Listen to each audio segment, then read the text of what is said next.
Hello, everyone. Welcome to Puzzle Wednesday.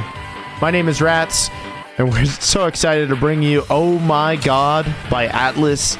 This really strange take on columns features a snake that you control as your piece. I've never seen anything like this video game. Joining me on the microphone tonight, I have Deka, Fumo, Death Cult. Hello, hello. And Damn. you know when Ratttz says it's something is unlike anything she's ever seen before, it's gonna be out there. Yeah, this game is really quite strange.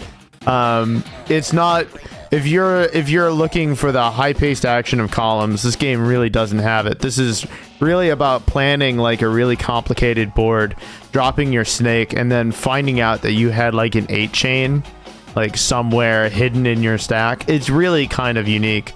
really, but it is very funny, right? Like, this is one of the funnier games we carry. Yeah. So our hardworking TOs tonight are going to be Just Alex and Notester82. Give them your thanks. They're going to be calling matches very shortly at the TO desk.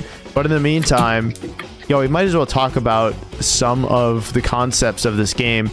So you're receiving a snake. I think you start with a snake of 5 units long, and they're made of little orbs. When you make a shape of 3 or more, either in a line or diagonally, they'll clear. You can chain, and doing so is going to remove units off of your snake and add them to your opponents. Periodically, one of your snakes is going to be a flashing snake. And if you manage to make a valid clear with your snake in midair, then the remaining pieces will drop and turn pieces that they land on into that color, clearing out huge sections of your board all at once. So that way you can recover. I wish I could tell you how we know when what piece is going to turn into a flashing snake. I have no idea. I have no idea. This game's a little made up. We're gonna be heading over to the game capture zone. We have a stream match call. It's gonna be Shyne versus Ardrox. Shyne, a fairly strong, a new player, versus Ardrox, our Brazilian regular. Ardrox plays just about everything, and so does Shyne. Shyne's been showing up to a lot of brackets. It's been really cool watching him progress through some of these, and I'm excited to see what this game is going to be like. Yeah, it's cool to see some new faces become regulars. Yeah. Like this late in the game, because we've been around for a while now. We're running on 4 years? That's true, probably. So it's cool to see. It's very cool to see someone like join in. Like, we get people who join in, enter 1-2 brackets, and then fade back into the fade off into the distance. But it's real hype to see someone join in this late and be like, yeah, I'm just a staple now. Yep. See you next week. Yeah, there's definitely a small community of people who are just like, man, I just like these games. Like, I just want to like open my jaw like a snake and just swallow all of them whole one by one. And to those people, I think you're just a kindred spirit, I too want to play them all. At least once. There are some games, they hurt my hands. There's some games you only want to play once. There's a few. I won't lie to you. There's like a magical drop clone kind of game on Super Nintendo I played once, and I was like, that's cool. I don't know if I need to take another crack at this. We've never run a bracket for it because it's just like, yeah, all right, man. Like, that's fine. Oh, Other people have done this maybe a little bit better. Yeah.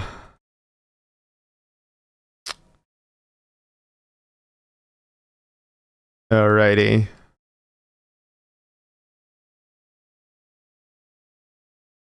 We're just doing a little rules check before we get into game. The format for these games is constantly changing. Mostly because, like, both the strength of the players are usually pretty variable, and the rules of the games for puzzle games are just all over the place, you know? Yeah. Like, it's just wild how many games will be like, yeah, I got 3 rounds and then unlimited ties, and if you press a button, then we start the whole game over again, you know? Like, just like, I don't know what to do with you, man. How do I fit you into a double elimination bracket? All right, looks like we're getting into game. I got Ardrox on the left, Nightshyne on the right, and somebody leaning on the turbo button, slamming quarters in there. Maybe they're just really good at mashing. Luckily, there is a maximum number of quarters you can stick into the arcade machine. We've been spared. 98. I love the little bald Napoleon. He's just hanging out in the background, cheering us on. The visual design for this game is just something else. It's so good. All right, Ardrox firing off the 3-chain. You might have noticed that as competitors make shapes, the faces on the circles on the orbs change. So they let you know when a clear is possible with the current arrangement of your snake. That really helps you like navigate the amount of complexity that you have on the board. It's really like your snake gets quite big, right? Like the situation can you get up to what, 9 or so? I think you can get up to 11 or something. Like you can get really, really big. And the board is really complicated. So the game does not hold it against you that you like can't know what something is going to do. So they just tell you. And that's really nice, I feel like. Ardrox with a bit of a lead. He's only got 3 orbs to Nightshine's 8. And Nightshine's board is definitely looking a little cramped. I don't know. You gotta be real careful with these center spires, too. Oh, yeah. Oh, no! Your snake gets trapped and you die! Alright, so that's gonna be round 1 going Ardrox. This is the exact kind of situation you want to avoid. The center spire, a lot of times what can happen is you can receive garbage like the overhead garbage while you're holding an active piece. And so what can happen is you're moving your piece to the side, garbage spawns, and you no longer have any valid moves left. And so you just have to drop your snake. But what happens if, you know, dropping your snake like kills you? You know, it blocks off your center spire. Nightshine showing a great presence of mind being able to clear these flashing snakes so easily. If you are looking for a tip on how to do that, I encourage you to just try wiggling up and in a direction like up left or up right, like repeatedly. Doing so usually will give you an in-air clear. Yeah. It's not the best way to do it because it's not predictable. Like, you don't have as much control as you might think. But in a pinch, if you don't know what you're doing and you just want to be able to do the thing, I encourage you to try doing that. All right, Desperation strikes and you really need to free up a few rows. That's the way to guarantee you'll get at least something. Yeah, for sure. Yeah, because, like, this game, when you're at, like, you'll just be like, you know, I don't have that much stuff on my board. No, like, half board here is like 3/4 board in any other game. Because, like, this overhead garbage is so cruel. Okay, Nightshine finding a great flashing snake. We do have this kind of hideous spire in column 6, and no easy way to clear it. Oh, Ardrox firing off the chain. It's 3 and 5. Nightshine with a 2-chain of his own.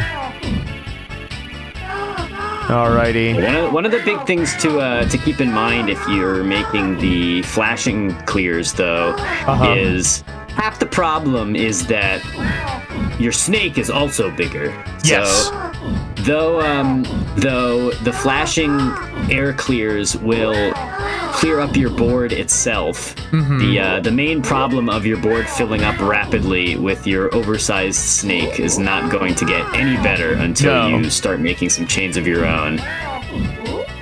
Oh, and that is an unfortunate got stuck on the center spire again. I saw Nightshine had a pretty good idea, really wanted to throw the blues and then follow it with the yellow in that kind of sunken column there to free up some space, but they unfortunately got caught on the center spire before they could pull it off. Yep. Nightshine cashing in these flashing snakes at the beginning of the game. It's kind of cute. Like, it's kind of fun. It's funny. Sometimes I don't feel like getting a smaller snake early on is that much of a help. Because like in the bigger snakes, you'll notice that like they sort of come with like pre-built chain forms inside of them. Or like having dominoes in your like pairs of colors in your snake is really good. It's really easy to plan around. All right, Ardrox doing a centerboard flashing snake, opening up columns 3 through 6. No obvious chain bait though. We have these greens to fire off these blues. Oh wow, okay, that's a great chain from Ardrox. We have a snake difference of 3 versus 8, so Ardrox in quite the lead here. Ooh, and Nightshine has crafted a spire. So. Oh god. Oh, yeah, it gets caught in the top left corner again and doesn't have anywhere to turn.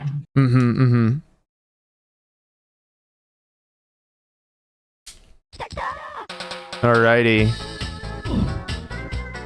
Ardrox looking poised for a clean sweep here. I don't know. I haven't quite found like a generalized strategy from Ardrox yet. Just kind of looks like we're fishing for 3s and 4s wherever we can find them. Which is also, I won't lie to you, that's also how I play. I don't really... It's hard for me to make like a general form for this game because the amount... The pieces are just so unwieldy. Yeah, they're so complicated. It's sort of hard to generalize about what you're supposed to be doing. Because, like, it's hard to generalize about the pieces that you're holding. Just straight up. Yeah.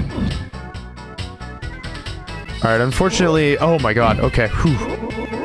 My heart went in my throat when I saw that Nightshine had the whole snake over column 4. You're dangerous. Yeah, for sure. Overhead garbage incoming. See how our hero handles this. Okay, great clear from Nightshine. We have a flashing snake available. Oh, but we're not able to find a clear. Oh! Oh, and the spire fills up once again. Alrighty. He really is looking for one of those reds to throw down in that crevice on the right, but just not finding it. All right, congratulations, Ardrox. Moving on up ahead to winners round 2.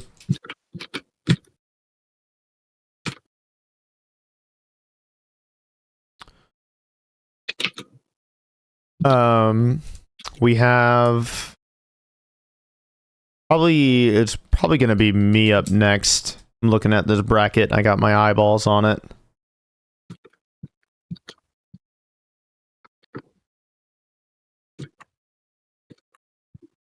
This game is incredibly punishing. Yeah. Yeah, there is not much in the way of a leeway for sure. Yeah.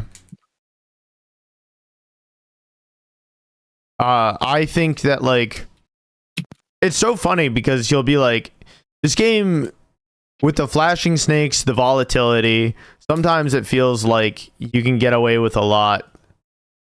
And then you make the one move it doesn't want you to make, and then you die instantly. Yeah. There's no like my board is filling up, it's getting dangerous. It's just like suddenly death. Yeah. The only time I felt like I was just gonna die is like when I see the 11. When I see the 11 snake, I'm just like, oh, it's all over. Like I've been checkmated for sure. There's no, because even if you get a flashing set of orbs at that point, your board's full in like 2 pieces again. Yep. Alrighty. I'm just waiting on Bintobox here.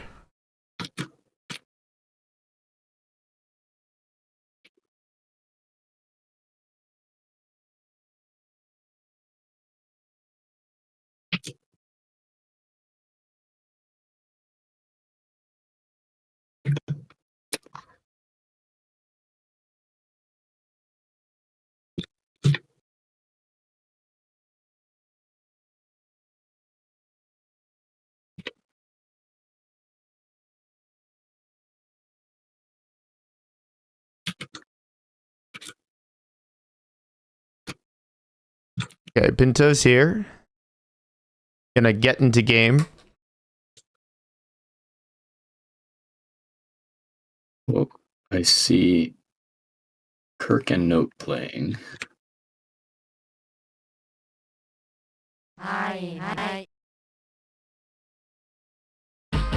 we're actually in winners round 2, believe it or not.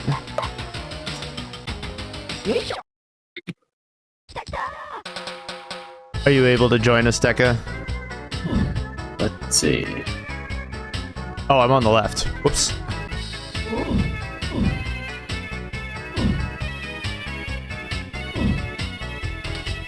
Oh, I hear noises. Okay, I'm in. Hell yeah.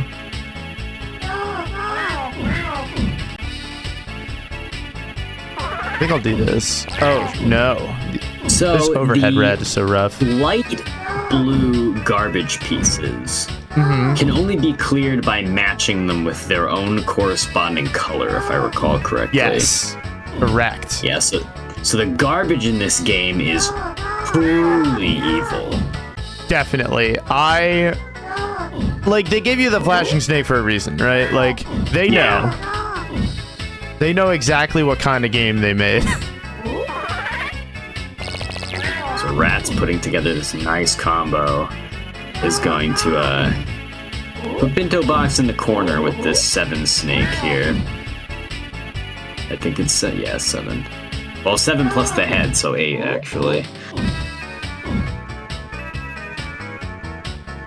Bintobox trying to get those reds into place. Unfortunately, not able to do so, and now their board is looking very cramped.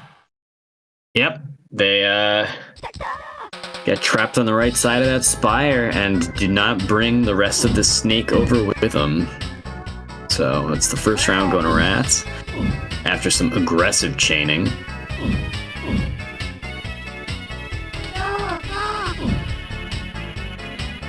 I have been playing like a little bit more columns lately, so I don't actually know if it like bleeds over into this game at all. I've really been digging like columns 2. The game is so sick. It's very funny. X. yeah. That I've been thinking about that since this weekend. Just so good. Oh my god, it's such a cool name for tech, right? And it's exactly what it is, because it's a big X. Oh my god. All right, let me just Am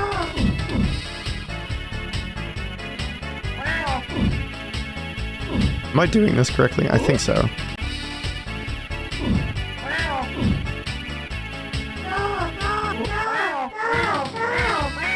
Oh, we are chaining. What is even happening? Big noises. The game is going crazy. And that Ratttz is now down to a simple columns piece of 3. Oh, but a little bit of clapback.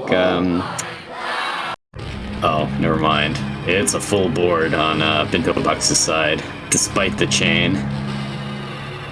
I love how the game... I didn't know that the game chugged like that. Like when both players are chaining at like max speed, the game is just like, hang on. I wasn't really made to do this. So hold on, I'm calculating, I'm computing. Yeah. My dog ate my homework, like... Oh god. Ooh.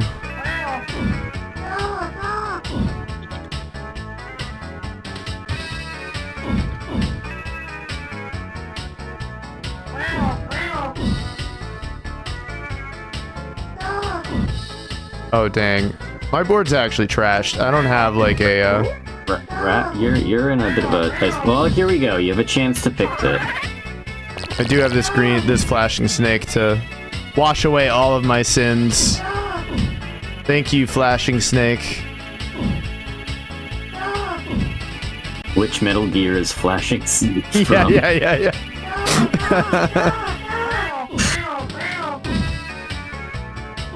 Oh, big one. Wow. I love the WAO. Wow. Yeah. Good energy.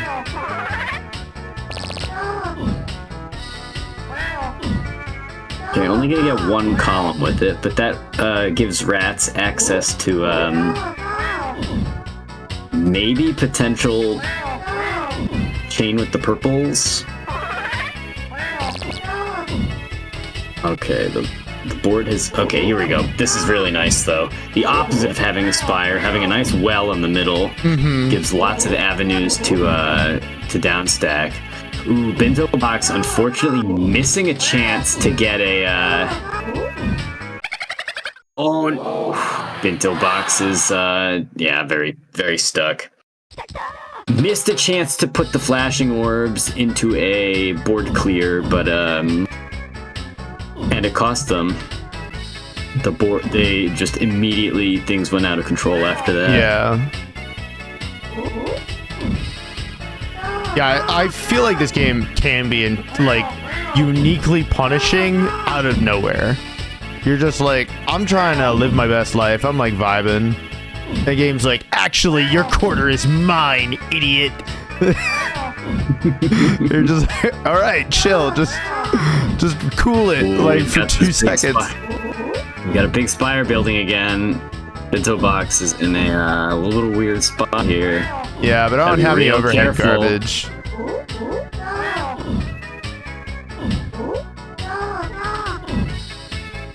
Bintobox definitely doing a little bit of your work for you here. Yeah, I think he's just out of space. That's brutal. Yeah, once your snake starts to get into the 6, 7, 8 length, your board fills up so fast. It's just like, it is incredibly stressful. Definitely.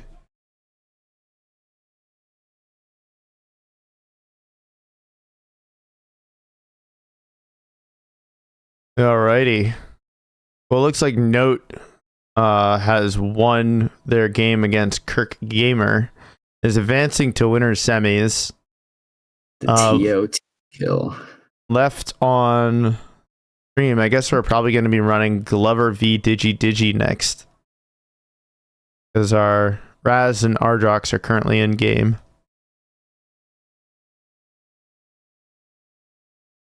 So Glover has been playing this game off and on, here and there, every now and again.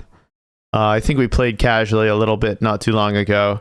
And Digi's a regular. Digi's kind of a wild card for me because, like, he's a regular, so, like, his average skill level is just higher than you might expect.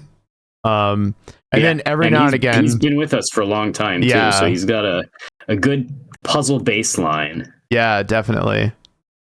Oh, that's funny. Poverty Cast has joined us. Thank you, Poverty Cast. The restream? Yeah. Big?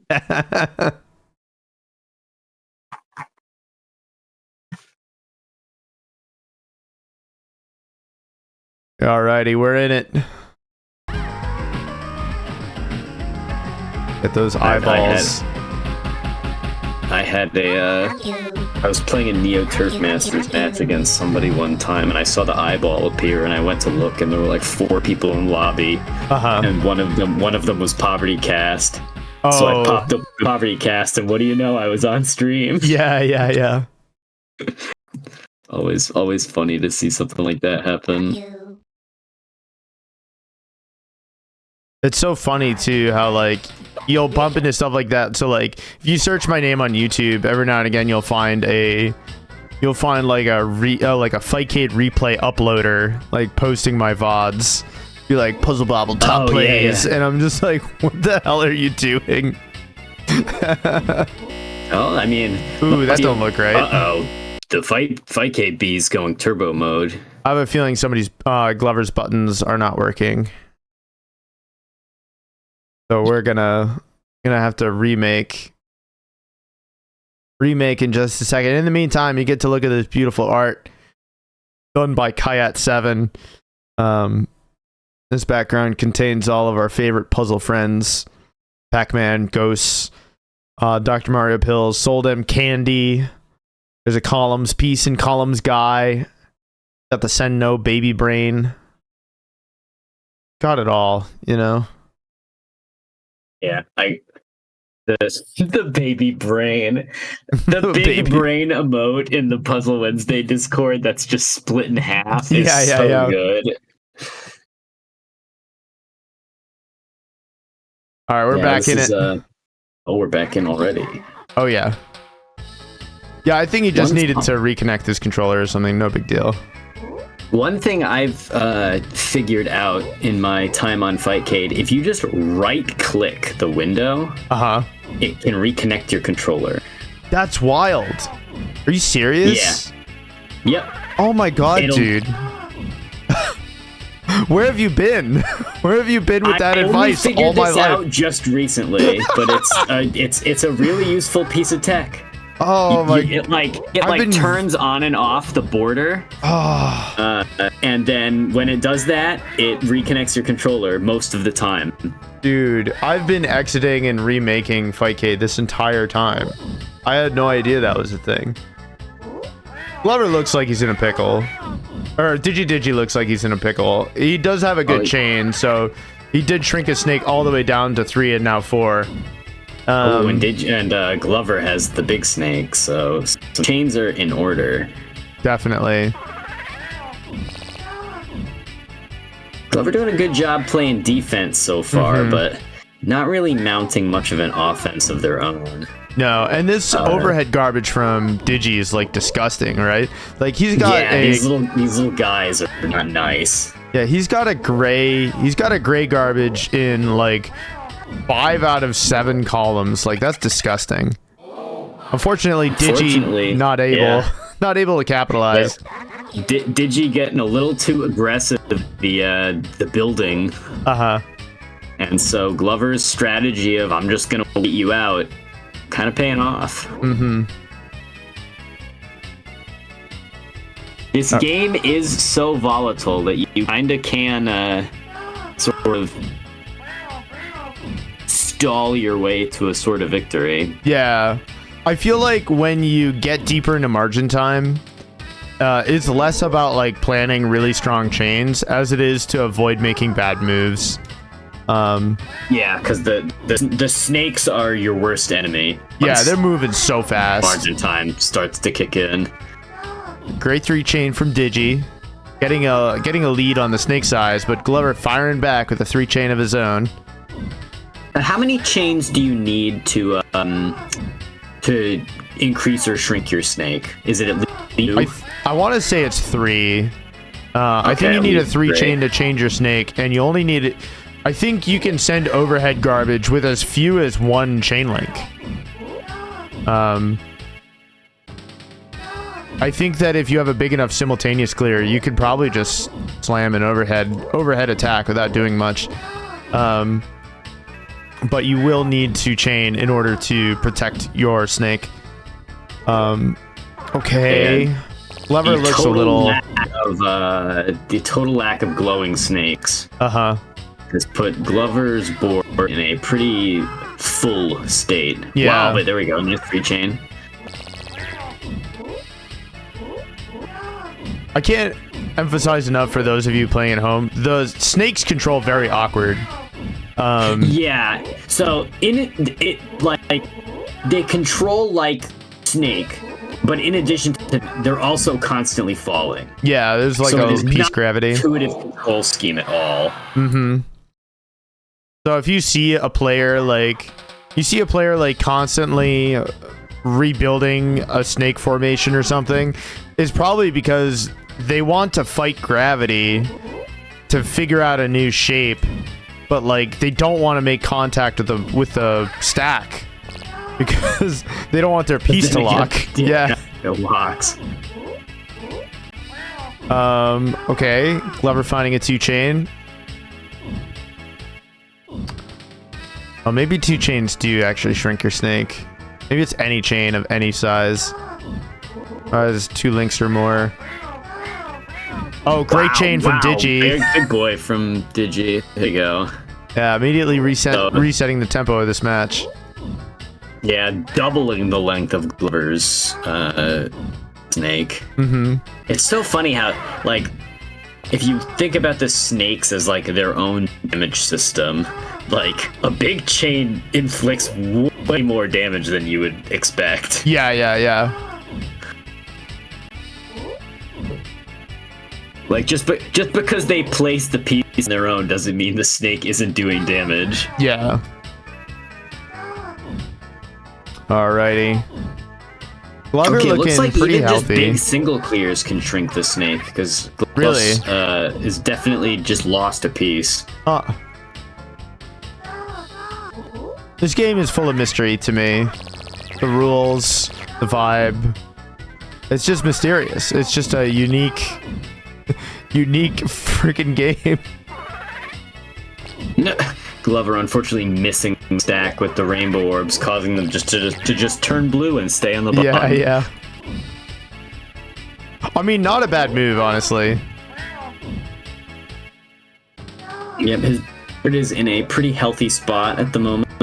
Good room to be building a chain or some big single matches. Yep. Now we got 2 triple clears in a row, which is pretty nice. Now you see the center orbs are beginning to sweat. That's an indication that we're heading deeper into margin time. The snakes are going to be falling faster and faster, and I'm pretty sure that it's going to be harder to shrink your snake here, or they're just going to be at a larger size. This game is well aware of how long it takes, and it will, or like how long you can survive. Whoa, Glover's friend is going crazy. Relax. Yo. Oh, we're swinging. So what causes... So is like Glover's margin time different than DigiDigi's right now? Yeah, I'm pretty sure it's based on either score or pieces cleared. So like technically playing a little slower will keep you out of margin time longer. Guru does the exact same thing. Where like the faster so you play, they were taking notes from the best, I see. Yeah, exactly. All right, Glover needs to find some reds. He's got this trigger here. I can't do anything with it. Oh, he's so deep in margin time. He's really having trouble controlling the snake. He's got a blue here. Oh, he's got to pop this blue. Oh, great chain though. Digi's looking surprisingly comfortable. Board health's really okay. Digi just keeps popping these rainbow clears like it's nothing. Oh, great clear from Glover. Yeah, that was a really creative find. Snaking the piece over the stack like that. No pun intended. Yeah. Glover really needs a flashing snake like now, but there's just not enough. I'm gonna find it. Yeah, just the drought is just so long. I'm so curious what causes them to spawn or not. Yeah.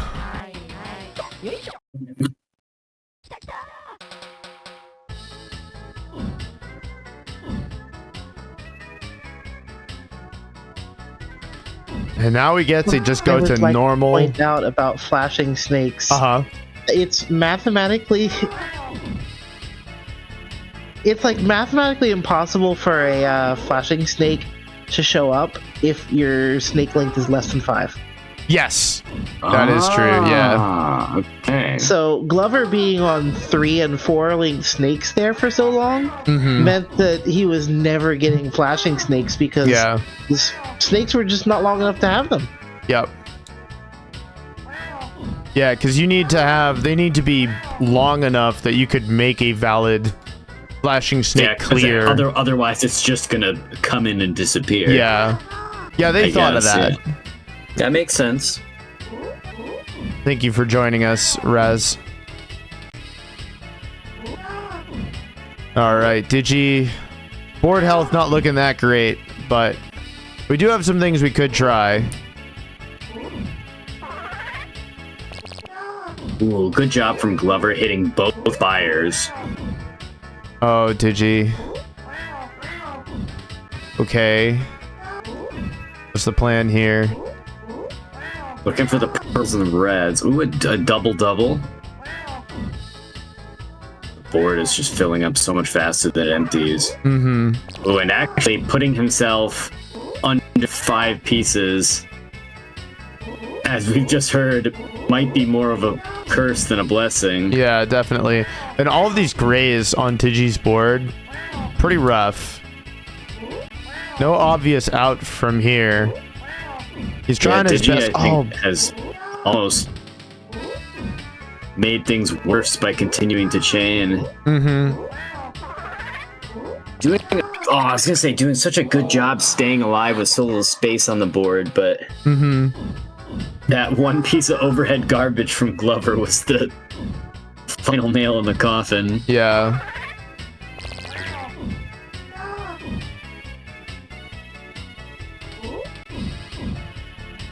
All right. Ooh, I like this chain form. Well, yeah. Nice little 2 chain Cool attack there. from Digi. Stunning the 2 grays. These things are just a nightmare. I would like them a very go away. Very don't come to my stack. I don't want to see him.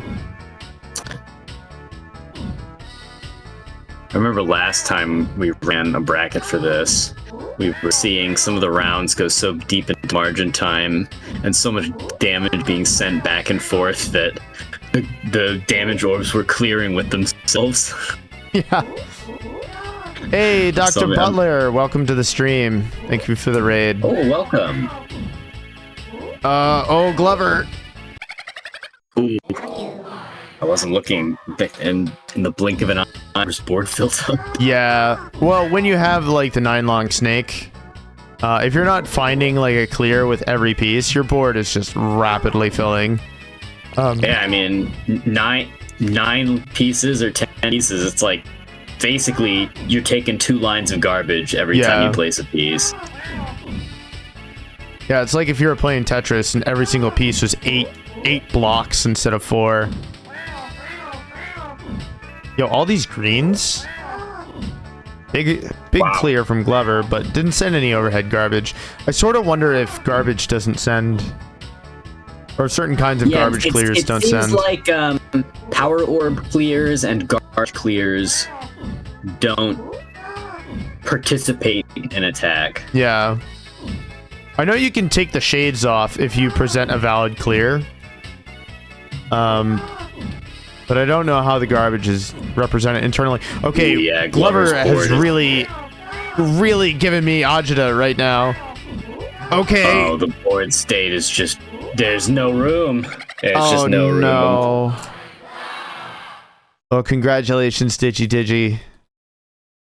You're moving on to winners round 3. Alrighty. Looks at bracket.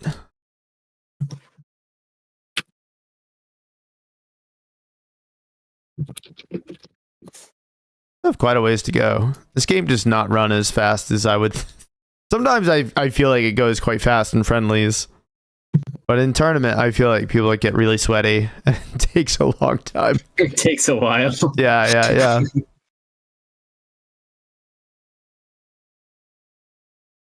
We're playing 2-3. And it's going to be me against Note. You're in winners semis. Yeah, I got it. Yes.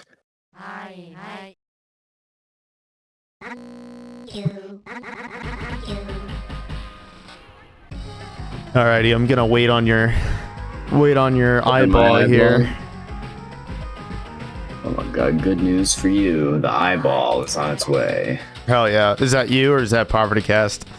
That's me. Okay, hell yeah.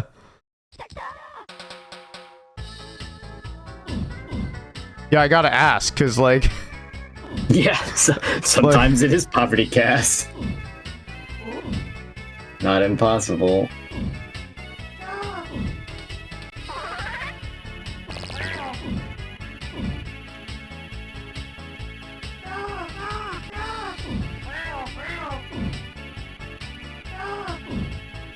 Nice chain.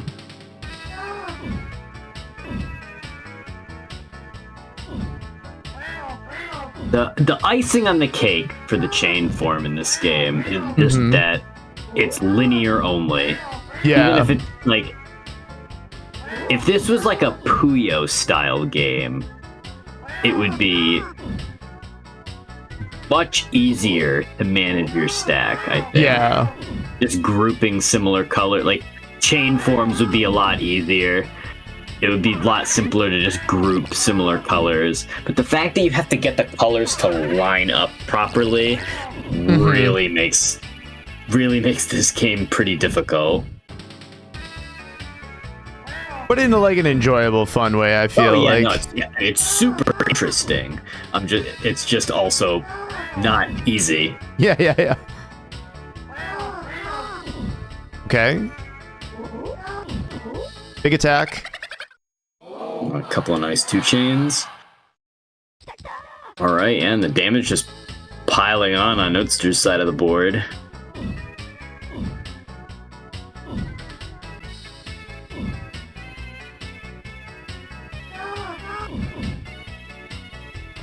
Already getting a rainbow orb for Ratttz. Not much use for it yet though, so she discards it. Just trying to set up some material.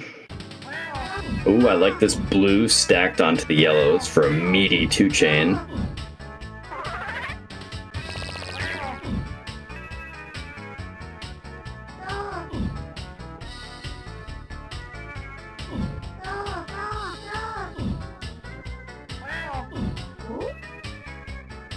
Ooh, nice little 3 chain there as well. Note also doing a pretty good job of maintaining their board though. Not letting snake length get the best of them. Uh-oh. Getting caught there though. The sudden influx of a center spire. Definitely not what you want to see.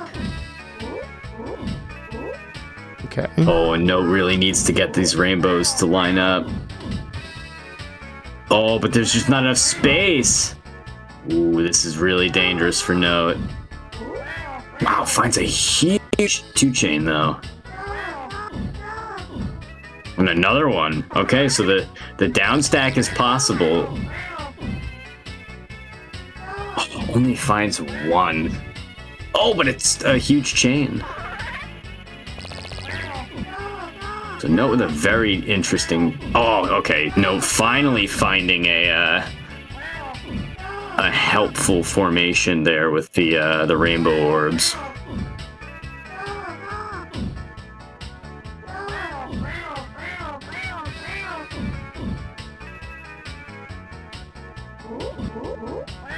All right, and now Ratttz is in for a doozy as the giant damage.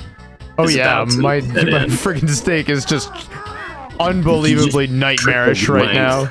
And also, I'm deep in margin time, so like. Oh yeah. The ball beast. Oh my god! The garbage spawned in columns 3 and 5, so I could not move my double snake. Jeopardy. That's brutal. I've literally never seen that before. That is so funny. That is wild. How dare, actually, like, unironically, how dare.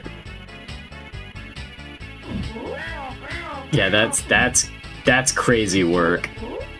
Atlus, my quarter. You know, you stole my quarter, my friend. Like, give that back to me, please. Calling arcade staff. Oh my god, enormous 2 chain. In any other game, that would be a hellfire.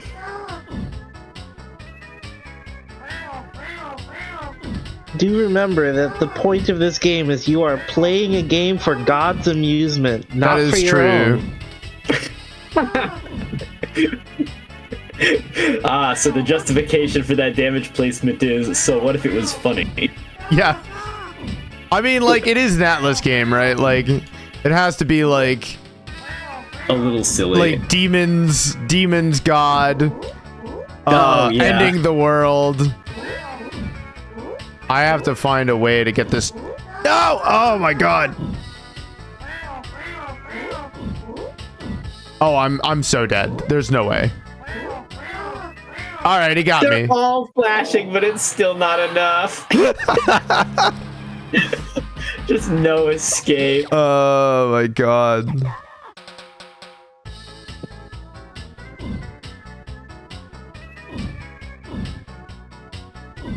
All right, all right. Was there like a button you could press that gave you like an alternate orb skin? Yes. There's a dip switch setting that changes them to like little spooky demon faces or whatever. Roderick's a big fan of it. I think it looks hideous and I hate it. Yeah, doesn't it make them just the one with the big mouth? Yes, just like Napoleon in the background there. But when they clear, they like lick their lips.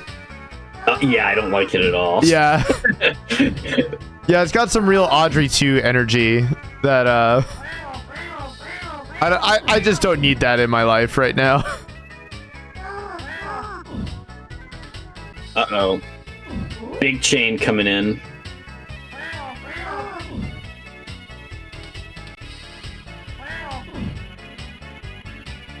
I'm a little lost.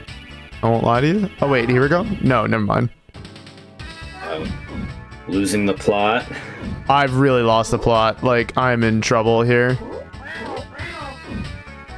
Praying for the sudden and more chains are coming, so it's not getting any better. Oh no, the blue damage. Oh, this is looking very dire. Oh, and there's not even... Okay, slowly but... Oh, no way! No way! Oh my God, never punished. Though the 2 spires are only going to get you so far. Okay, that'll help the snake length a little bit.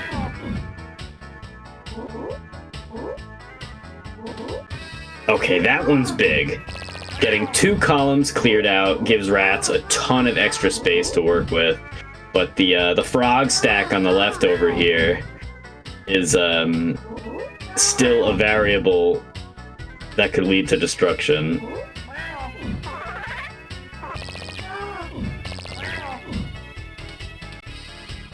Okay, Ratttz doing a very good job to position the power orb such that it clears 2 columns again. A necessity at this point in the game with margin time ramping up. And the influx of damage.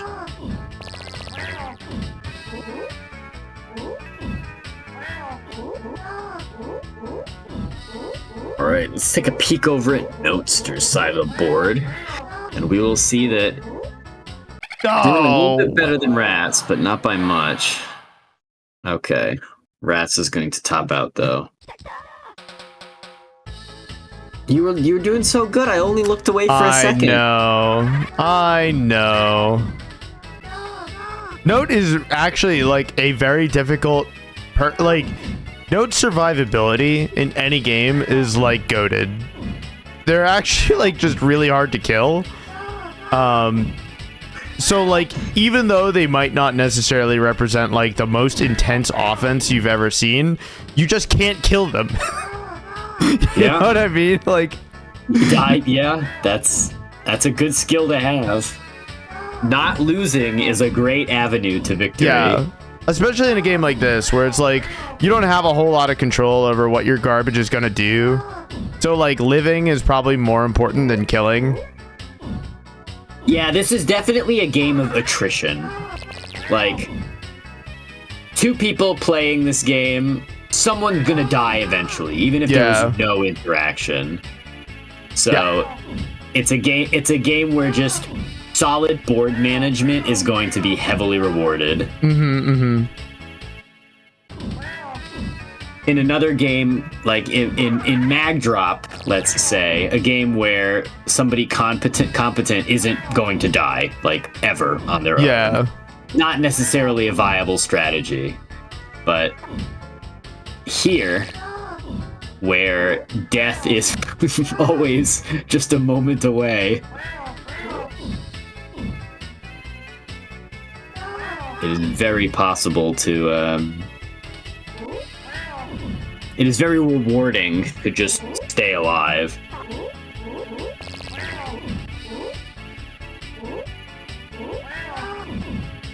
Ratttz really trying to figure out how to position the blues in that column. Oh, not finding it. I'm in trouble, chat. I won't lie to you. Yeah, you're in a pretty sticky wicket here. Oh, boo. Okay, the 3 chain, but unfortunately, there's like 7 pieces of overhead garbage hanging down, and that board is full. GG's. I have to really use like all of my brain juice to play this game. Like, it is so difficult. Alrighty, so note, advancing to winners finals. We still have many more matches to call. Next up, we have the other side of winners semis, Raspberryfloof versus DigiDigi. And if memory serves me correctly, Raz has done pretty well at this game pretty regularly. Currently my favorite to win this bracket, to be frank. She got 3rd last time around. But the other really strong OMG players, Roderick and Lizstar, are both absent today. Oh yeah, so that's a big plus in her favor then. Yeah, definitely. However, Note is a wild card. Because as I mentioned, Note's actually just impossible to kill. Like, oh, am I looking? That's Raz versus DigiDigi. Oh, it is Raz versus DigiDigi. I'm sorry.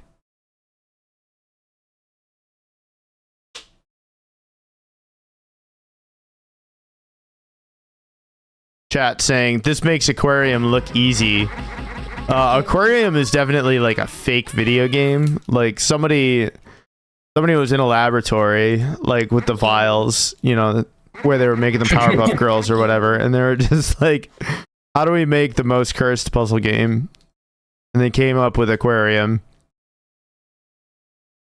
That game is so funny. It's got like a groove select for your controls. So you can like controls. Yeah, so you can choose if you want 2 rotate buttons or if you want 1 rotate button and an attack button. I'm deadly serious.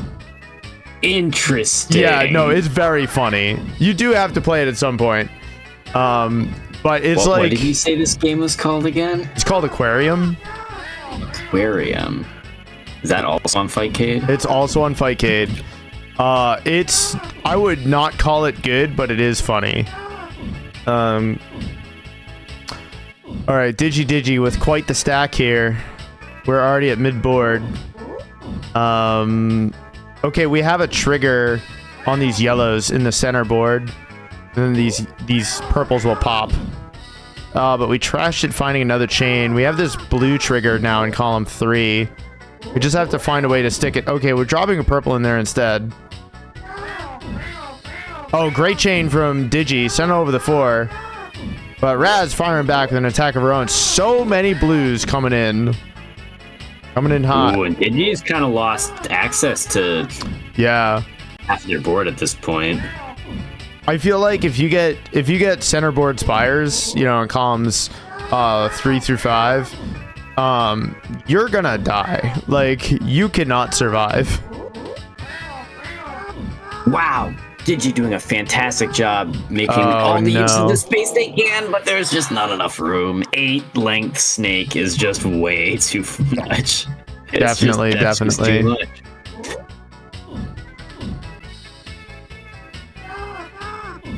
Alrighty.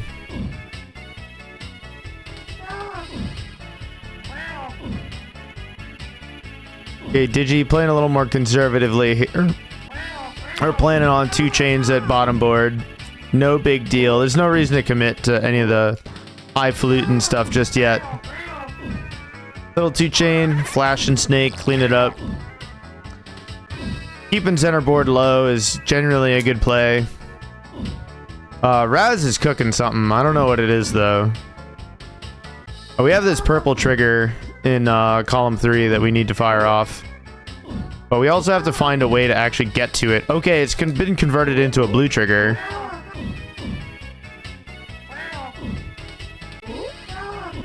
Okay. I am fearing for Raz's life here. I don't see an easy way through this stack. And no flashing snake has been drawn.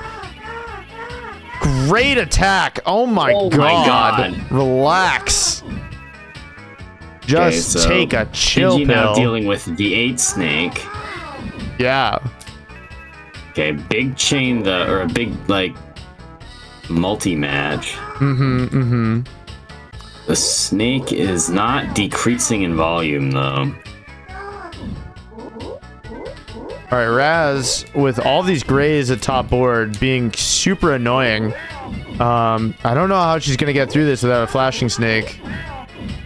But Digi's not looking great either. Very unhealthy as well. Yeah. Digi's got maybe 2 snakes before he's dead. Not even. And that's it. A piece appearing underneath his snake's chin means no turns. So that's a crash.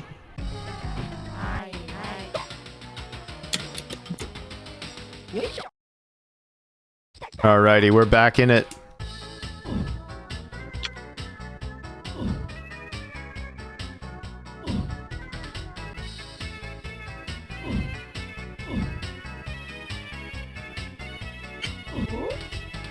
Okay, Raz is scheming. Got this red shape, yeah, into a 3 chain. Digi did not like the 2 chain that he had in center board. Chooses to frog stack on the right. This overhead garbage, this gray in column 3 is incredibly painful. And so he's gonna have to find another way through his stack. Finds another way, and it is great. He needs a blue in column 6. Oh, he's gonna use a flashing snake instead to downstack center board. I like that as well. I love the use a flashing snake to get a pair. Always funny. All right, Raz doing some center board clearing. No big deal. Digi with another flashing snake. Would love to downstack columns 1 and 2. We managed to get it. Now Digi is looking really healthy all of a sudden. Looks like he's trying to get columns, looking to get the right side as well, but not able to figure it out in time. Gravity is already increasing. Gravity is constantly increasing in this game, honestly. Like, there is no rest for the wicked. Yeah. Gravity, definitely an enemy, for sure. And it doesn't seem like it would be an enemy because you have so much control over the snakes. Yeah. But yeah, this is a game that has try as you might, you cannot escape. This is the only game with updas where you're like, yeah, gravity still sucks, man. You're like, how? It's not even updas. You can like literally go up the stats. Yeah.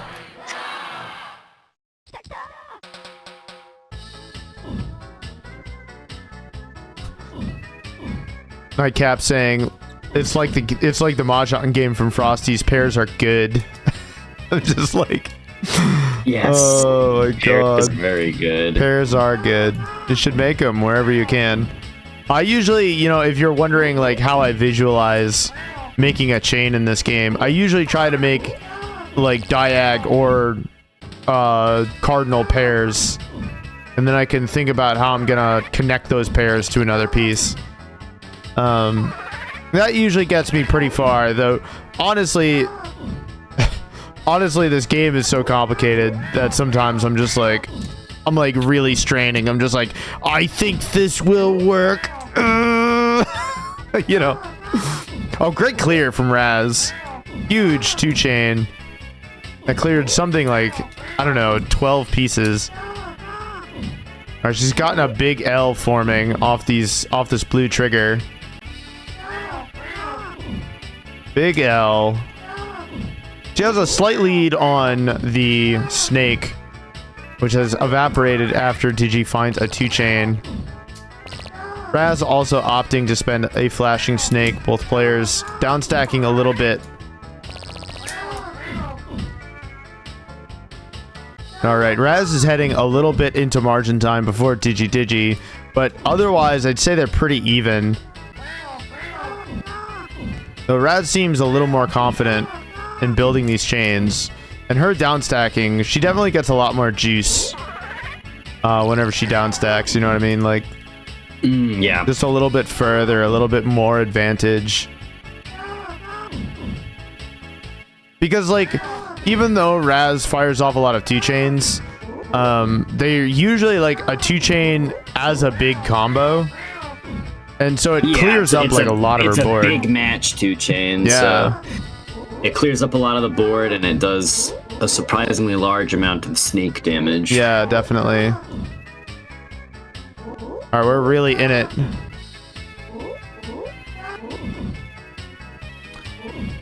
We got some... The center orbs are definitely sweating. Digi at top board looks pretty uncomfortable. And Ratttz sitting pretty with this 3 snake. No worries at all. For Raz, not Ratttz. Yeah. This is my curse, actually. This is our curse. We share it. We're like commentary and our friends. We can't be in the same room together. You know? Yeah. All right, Raz, moving up to winners finals. Before we show you more games, I do want to tell you all about some upcoming events here at Puzzle Wednesday. Next Wednesday, February 5th. That's right, we're heading into a pretty cold month, but to keep you warm, we got Sega Tetris. This tropical Tetris is all about making doubles and gluing your opponent's pieces together. They make all sorts of terrible shapes like swords and dinette sets and all sorts of ugly, awful things that your opponent has to stack on their board. Other shapes like triples, Tetrises, and splits. They do all sorts of different attacks, and they're all directed to different portions of your opponent's board based on where you clear. This game's really, really cool, and I really encourage you to go check it out. If you have played Sega Tetris with us before, please pay attention to the format. We're going back to the standard save state with single round games. We think that is going to make for a more consistent bracket length and more consistent experience. So just keep that in mind. The following Wednesday, February 12th, we're playing Pequena Excellent. This is the Pequena on the PS1. Not the Super Famicom version. It. So sad. Oh no, you can't make it? Oh, dude. Yeah, I'm gone the first 2 weeks of February. Oh, I'm sorry, bud. So I was told I got an excellent summary of this game from the friends over at Frosty Faustings. He said, yo, you just gotta unfreeze the homies, you get the homies together, and then you go gambling. It's just that straightforward. That's exactly it. Yeah. It rocks. It is amazing. It's a very funny game, and I think you'll really enjoy it. Especially if you want to play a chaining game that you can sort of vibe to. Like it's difficult, but it's not like a stressful game. It's just a lot of fun. February 19th, the following Wednesday, we have our first. It's the second Majadoro Masters qualifier, but the first qualifier that we're hosting here at Puzzle Wednesday. This is one of our most competitive brackets with some extremely strong contenders. If you want to play the premier uppy downy matching puzzle game, then this is the one for you. Even if you're not playing, I highly encourage you to spectate it because these players are really, really quite good. Magical Drop 3 features a cool rule set that we use where players are going to start on Magician. and then the loser picks the next character for both players. That way you get a slightly more balanced gameplay experience than if people were just slamming daughter strength or father strength like repeatedly. Father strength, yeah. The following Wednesday, February 26th, we have Ratttz. This is unlike any Tetris you've ever played. It's really the anti-stacking game. You are trying to prevent your opponent from making lines, from being able to play pieces. You both play pieces into the same well, and you're trying to block your opponent, block off their side of the playfield, so that way they overstack, they can't fit pieces, and they take damage for it. Once you do, I want to say 10 lines worth of damage that way, then you win the game. This game's brutal. It's absolutely incredibly violent. It's full of fun little footsies and little interactions that you don't get to see in too many other puzzle games, because most puzzle games are not shared board quite like this one. It's great. We'll see you there. Ratttz all, folks, for upcoming events. Oop, not that one. This one. Ratttz all, folks. We're gonna have another schedule for March coming up soon, so keep your eyes posted on that announcements channel in the Discord. You can also keep track of brackets on the challenge page, so you know, you can keep track there if you don't want to hang out in the Discord. Either way, we're gonna get back into some matches very soon. Hardworking TOs are already calling stream matches. They're calling winners finals right now between Notester82 and Raspberryfloof.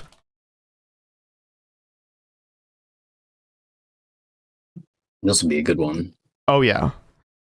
Yeah, it'll be funny. It'll be funny to see. This is definitely like the unstoppable force meets the immovable object. You know what I mean? Like, yeah. Like Raz's chaining is really quite strong and really persistent. Yeah, it's gonna be hyper aggressive versus quite defensive. Yeah. Note doesn't know how to misdrop. Note is just like, I'm just gonna chill here and I'm just gonna keep making clears, you know, no big deal.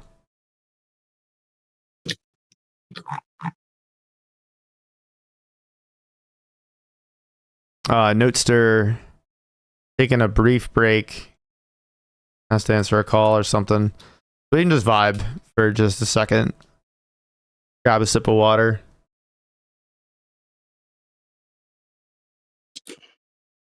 Chat, you can tell me about what your favorite bracket is of the upcoming events. Let me know. I'm personally most excited for Ratttz. I think that game is just peak. I think it's so funny. It's so fun. Ratttz is just so funny. It played Ratttz the first time, and I was like, okay, it's kind of interesting. And then I got it with just juked into blocked my entire piece. Yep. The footsies are so real. All right, Raz and Notester are already in match. They just slammed the button. All right.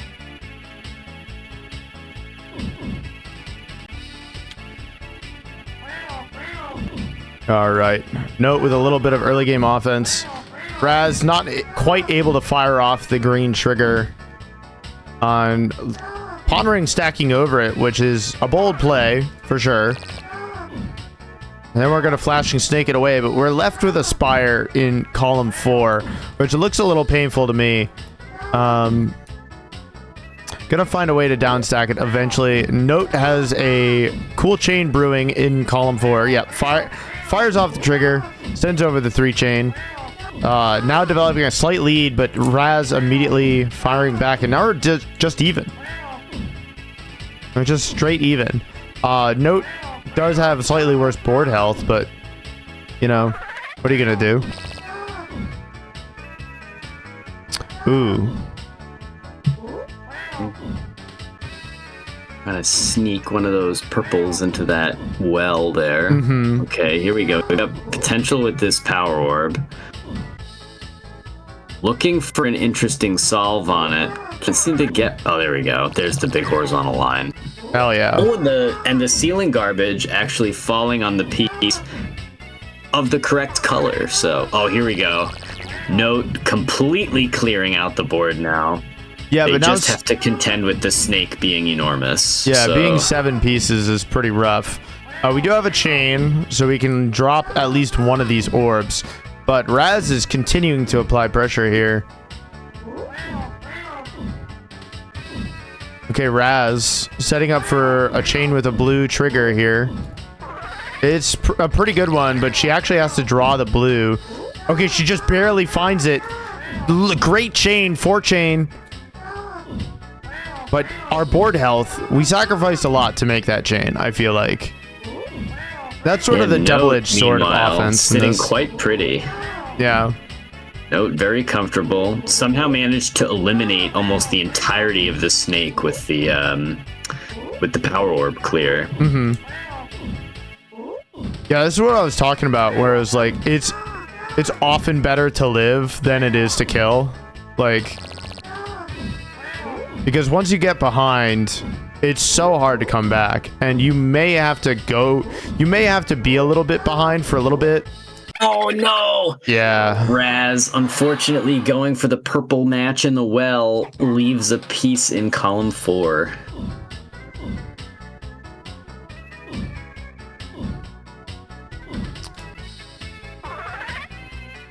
So Note's strategy of just all in on defense. Working quite well right now. Yeah, I feel like since you don't have like a great idea of knowing what effect your offense is going to have on your opponent, it's sometimes better to just live, you know, choose life. Yeah.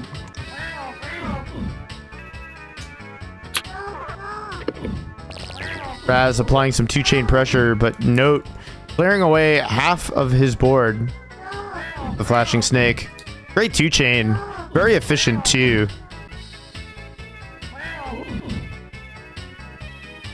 If Note can keep up with these power clears, you know, he can definitely keep his board empty for quite a while. It's so funny that like the majority of pieces on Note's board are actually garbage. Like, they're literally not his.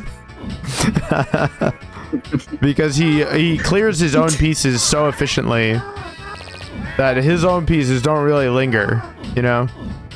Yeah, just doing a great job of every time the flashing orbs appear, he gets a big horizontal line conversion to empty out 3 rows. And when he's not doing that, he's just like grouping up big color sets together. Yeah. So the board just becomes very explosive. Even if the chains aren't long. Yeah. They do a fantastic job of just clearing out a ton of stuff like that when he cleared 9 orbs with a single snake. Yep. Whatever, no. And then somehow he pulls a big chain out there. Oh, he makes it look so easy. He's just so good at placing the snakes. It's ridiculous. Yeah, Raz is really sweating. Great clear though. All right, we have a flashing yellow snake. Oh, Raz places it down the center. Okay, we have a second one. Oh, thank God. All right, she lives to fight another day here. Ooh. Okay, I feel like both of those were misdrops from Raz. I don't know where she gets back into this from here. No, just keep coming. Oh, but there's not enough space to maneuver that snake. And that's death. Oh. You know, I was not really watching Note's board when we were playing, because this game's not that like crazy interactive or whatever. But like the way that Notes plays, I can definitely see why it would be difficult to pressure him because he plays so clean. Okay, great 3-chain from Raz. Follow up 2-chain. And now the snake's nice and small, so we can focus on small clears, cleaning up the board, setting stuff up.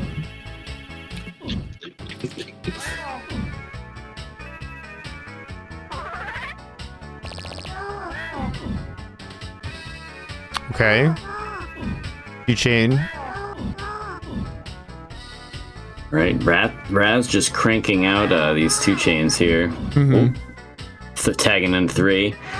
Note up to a 10 in terms of the snake length. Yep. Basically taking a line and a half of damage every single time he places a piece. Yeah, he really needed this flashing snake, but now it's like, how do you even know what a good snake? What? He makes it look so easy. Like, come on. What are you doing? And suddenly the board is immaculate. It's like nothing happened. If it wasn't so cool, it would be infuriating. You know what I mean? What the hell does he know that I don't? I can't imagine putting in all of the work to do like a 5 chain, because this game, the pieces are hard to get to do what you want them to. Yeah, it is not easy. All right, Note's looking really uncomfortable. To piece together a 5 chain, you deserve to. Oh no, we just can't get the pieces out of that column. Okay, he can bleed. He can bleed. He can bleed. Blood from a stone. Oh my god.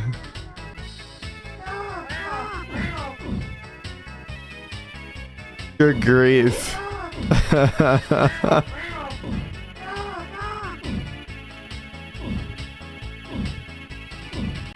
Alright, Note seems a little more focused on chaining now. Would like to continually pressure Raz here. Great chain from Raz.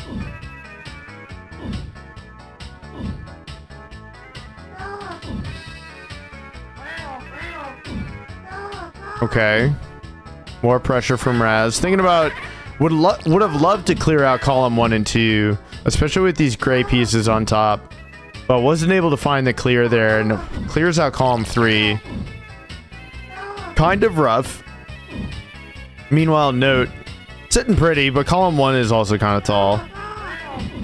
Having these like far side columns is honestly not the biggest deal, but oh no, okay. Whew. Yeah, you gotta watch out leading the snake into a dead end like that.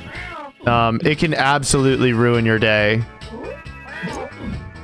Tell me how, like, having had some experience with this firsthand with garbage arriving in columns 3 and 5. Great flashing snake from Raz. Clearing out the board, but we have some pretty long snakes that we have to deal with here. Okay, Raz finding a great 3 chain.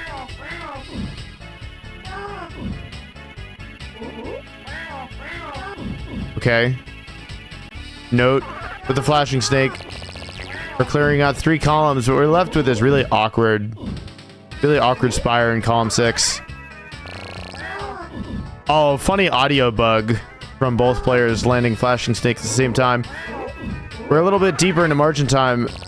Raz, with all of these spires, I feel like that's got to be crazy hard to work around. Like, if you don't draw the right colors, it's going to be very hard to manage your board. All right, pressure from Note. Okay, we're dropping the red into column 4 for Ratttz. That way she gets a 3 chain. We're deep into margin time. This is where Note's survivability is really going to come in handy. Oh, but this pressure from Raz is so brutal. The overhead damage in combination with the snake length, absolutely punishing Note. And Raz able to take a game. So we're 1-1. We're all tied up. Yeah. That damage was brutal. Not gonna lie. Yeah, Note was looking pretty okay for a decent span there, and then all of a sudden just spiraled out of control. Really the story of playing this game. Alright, Raz with this red trigger. Needs to scheme it on a way to get to it. Oh, she's gonna extend. Green extension. Oh, but there's overhead damage, making it very difficult. Okay, So she could pop the green trigger on the left side, but now she's stuck. Yeah, this is why like these extended chain forms I feel like are so dangerous. Okay, great. And now she's opened up the green trigger. She has to find a way to put this green down in column 3 without causing too much of a mess here. Okay, great extension. Huge chain from Raz. Now she cleans up her board with the flashing snake. Okay, note with a very long snake at 7. Board health doing okay. Just fine. Raz looking in control. But no, I don't see a whole lot of scheming forming. We could start a chain. If we stuck a purple into column 3, then fired off the blue trigger, that'd be pretty good. Looks like she's trying to plan exactly that, but overhead damage in column 2 is making that pretty difficult. She finds an alternate way in. Double chain. Yeah. Note, able to survive by landing a huge flashing snake in 4 columns. Is absolutely goated, but having a 7 long snake as we get a little bit deeper, and Raz with this pressure, a 10 long snake. 10 long snake. Oh my god. Relax. Okay. Hitting a big rainbow orb match here would be critical. Unfortunately, Note is not going to find it. Oh, and the damage appearing right in front of his snake's nose. Crashing and burning.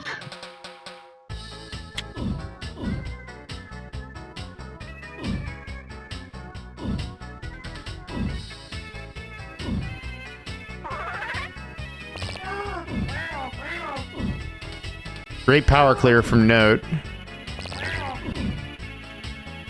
Gives him a slight snake advantage.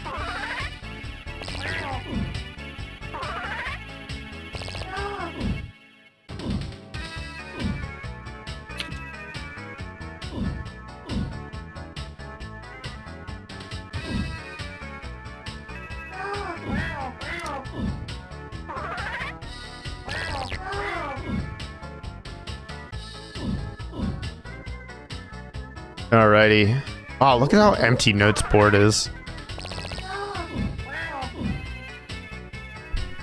I kind of want to pick his brain about what he's doing when he gets down to like 4 or fewer snake pieces. Raz definitely loves to like swing for the fences and start building like bigger and bigger chains as her snake gets smaller. But I feel like Note doesn't look as comfortable planning that sort of stuff out, and I don't blame him is the thing, because I feel like it's not easy to manage your board in this game. Garbage in this game is so brutal. Like, you know, an unplanned overhead garbage piece just absolutely ruins your day.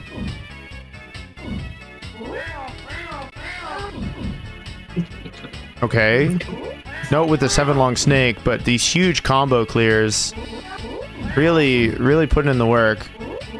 Okay, Note finding a good magic snake, clearing out column 5.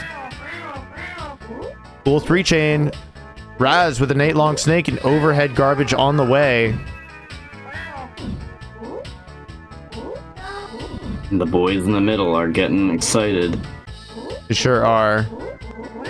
Raz is looking for this. Okay, gets the diagonal for a 4 line clear. Huge for Raz. Yeah, this 2 chain also, like, it's gonna knock several orbs off of her snake and let her live just that much longer.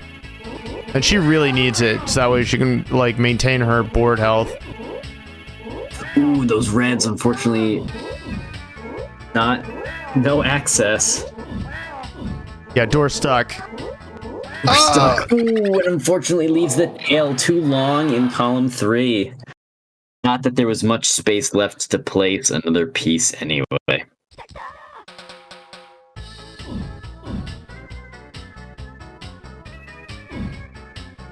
Alrighty.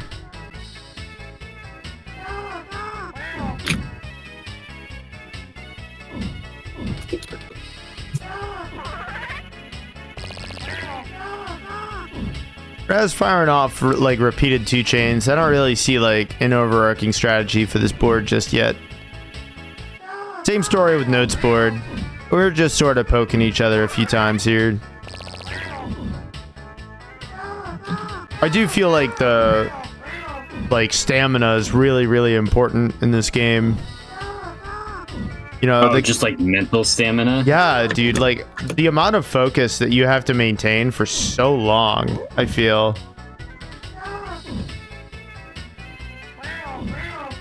Like I feel like spiritually drained after I play a long set of this. That's because like the amount of brain juice, you know, it soaks up. Yeah, it's like not trivial.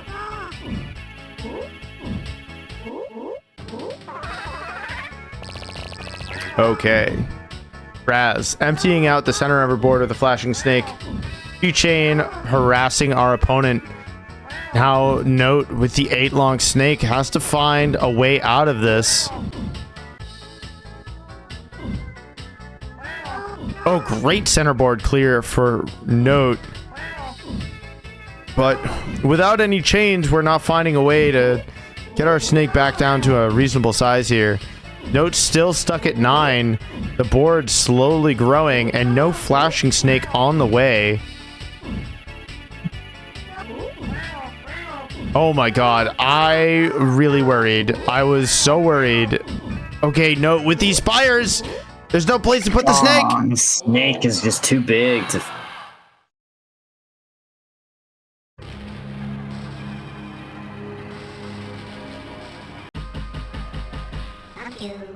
Okay.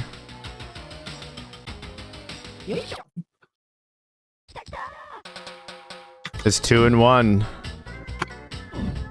Raz.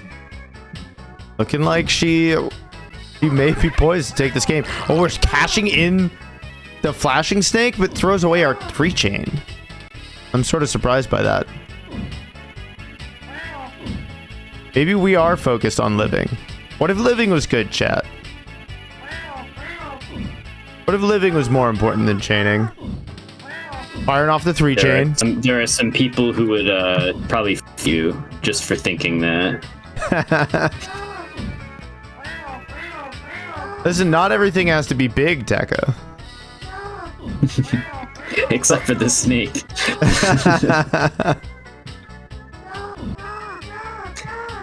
Oh, okay, there's a great chain. Yeah. Another one with the garbage. Yeah, good grief. For clearing the garbage like that. All right, 9 length snake for Note, but we do have a great flashing snake. Empty out the center of our board.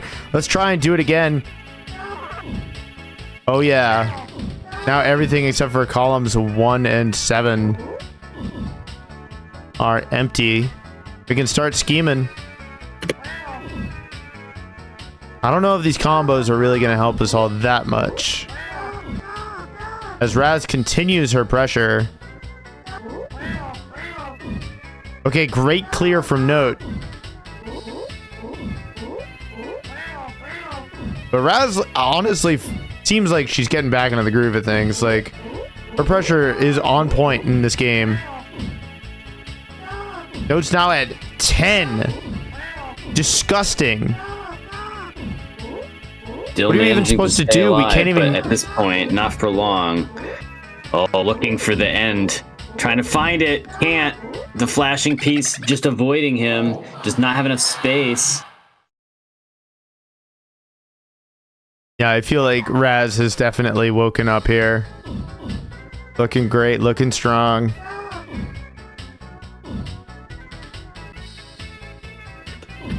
Okay. We have a 2 chain forming on Raz's board with a green trigger. Looking for an extension of some kind. We have overhead purple coming in. Raz putting a red there so that way the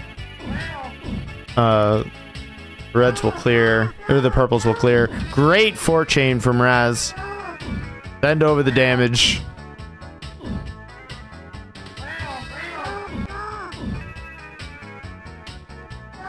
Okay.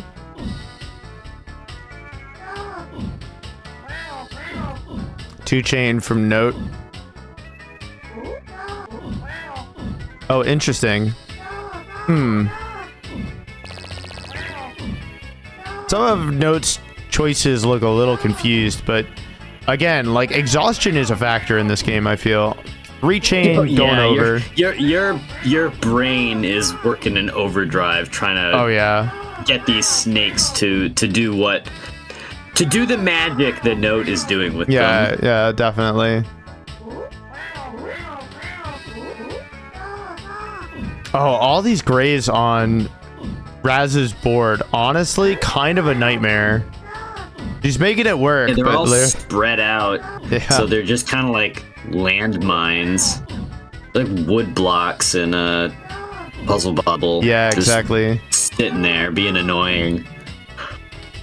Yeah, she needs a flashing snake like now. She's on the verge of losing the round, purely because she can't find a way down through her board through this garbage. But I think her snake's actually too short. She can't generate a. That's true. That's true. Okay, now she's at 5, but I feel like the damage has been done. Wow, there's just no space left on the board. She had a gray orb spawn like on the board, not like above it, just on it. Nowhere else for it to go, I guess. Yeah. Good grief.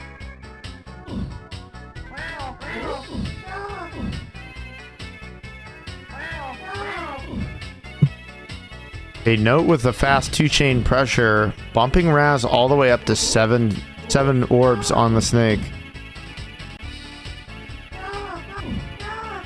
Great chain! Oh my god, I did not even see it.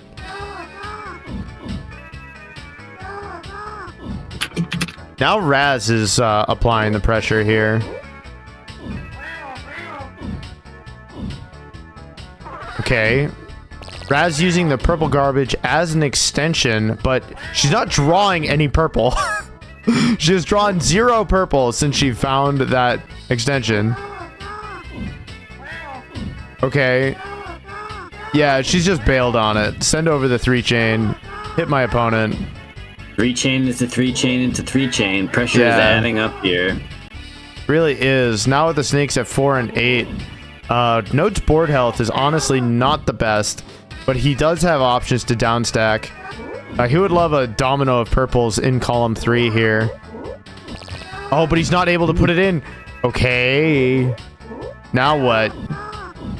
Oh, now things are getting very hairy. Actually, I don't know if Note has enough space left. Yeah, no rainbow orbs in those last 4 pieces was basically certain death. Damn, GG's. Yeah, once he wasn't able to place that domino in there, I definitely felt like Note did not have a way back through that board. That's gonna do it for winner's side.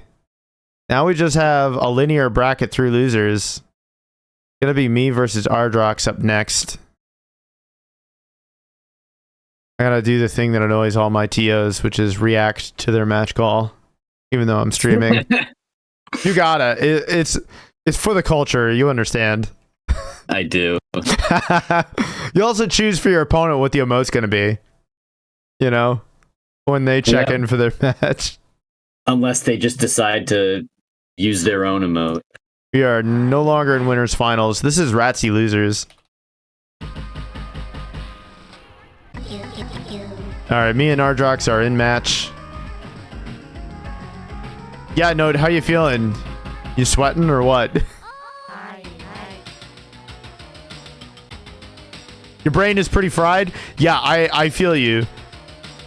If I manage to get through this, I'm not gonna have any brain juices left. They're all gonna be gone.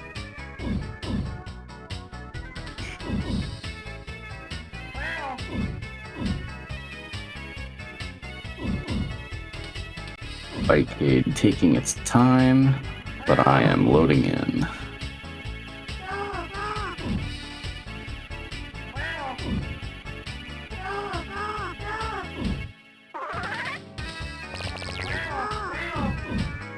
Ooh, nice little 4-chain there. Into a power 2. Pressure is mounting. Ardrox looking with a full line of yellow.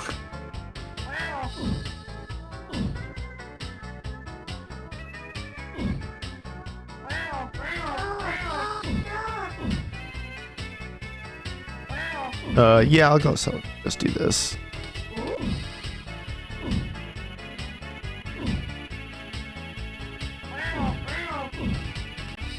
The damage in this game is so misleading because, like, you'll do a big chain and it'll send like 3 little guys over to your opponent's side of the board.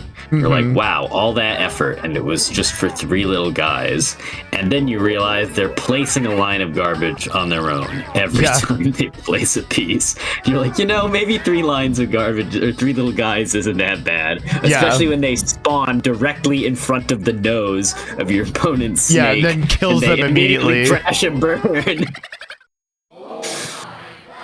They're just 3 little guys. You wouldn't, guys. Well, what have you got against 3 little guys? They're just the homies. Just the homies. You gather up the homies, 3 in a line, you know.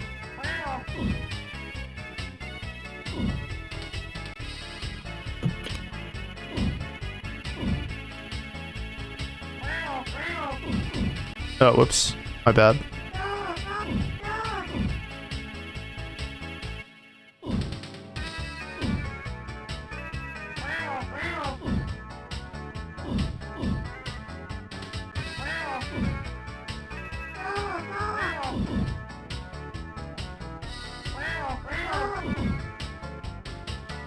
Ardrox's board is starting to look a little stuffy here.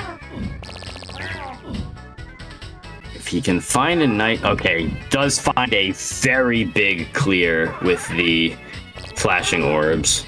So some downwards progress can be made. Ratttz being a little conservative, only axing the 1 spire.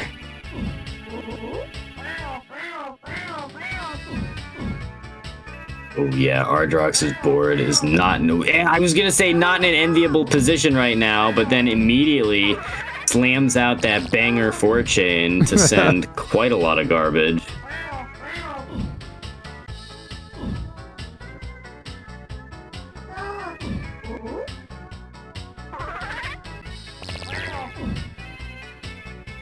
Oh, Ardrox really fighting to get the power orbs to man. Does eventually find it, but it's not as effective as it probably could have been. Oosh. Yeah, I'm in trouble.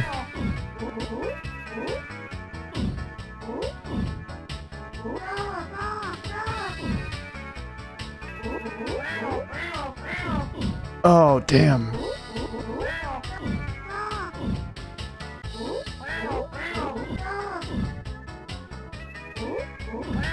Fuck. Brutal. Brutal.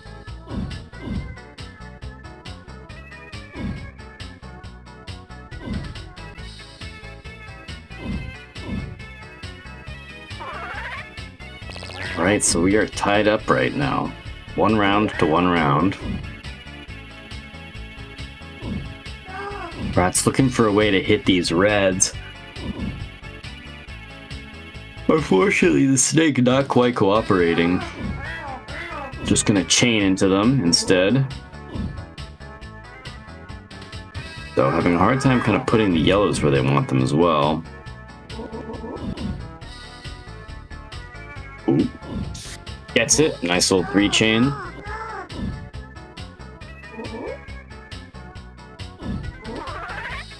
Another nice little 3-chain. So we've got the Oki coming. So Ratttz is in prime chain building position with just this 3. Well, I guess now a 4 snake.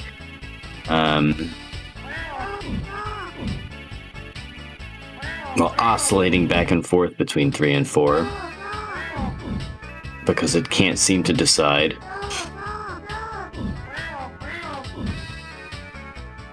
Three being the minimum snake size, for those of you who don't know. Ardrox, on the other hand, has a quite annoying 8 snake to contend with. But if you can make clears like that, the length of the snake does not matter.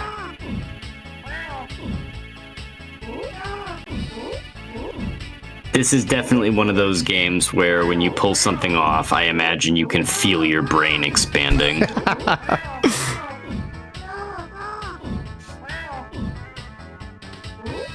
So Ratttz board health rapidly deteriorating, but Ardrox not in too great of a spot either. Really gonna depend on... Oh no! I think Ardrox is dead. It's pretty much over now. Yep. Okay, gets stuck in the corner on the right. No room to place a snake. So game 1, hard fought, going to Ratttz.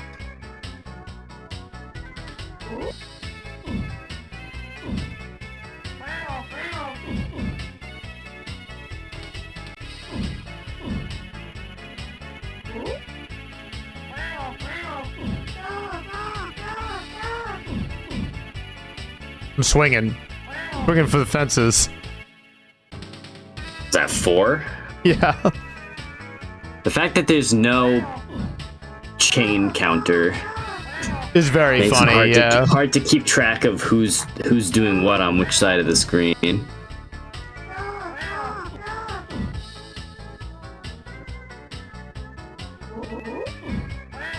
Another little 3 chain from Ratttz, sitting very comfortably in the 3 to 4 snake zone.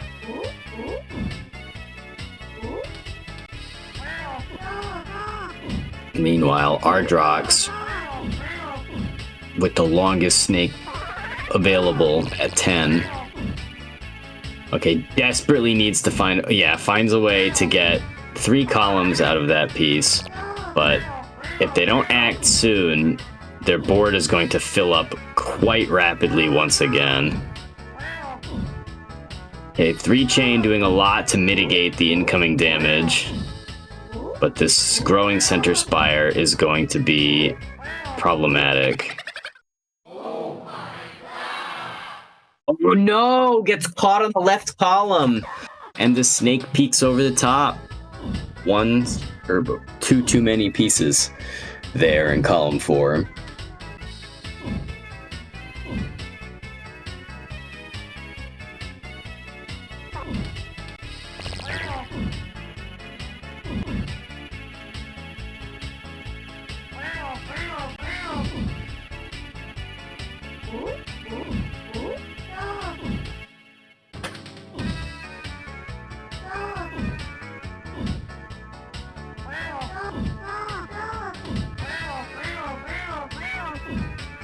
Hey, Ratttz having a very full board here.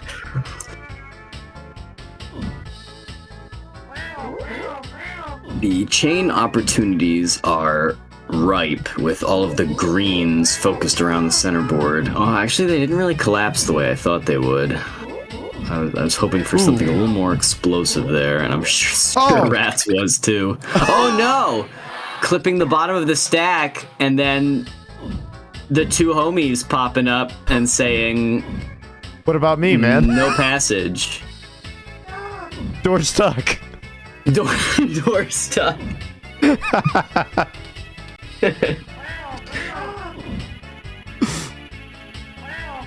The bouncers at the entrance of the club did not like your vibe. Oh, I like this chain Ratttz is putting together. Unfortunately, the red's getting in the way.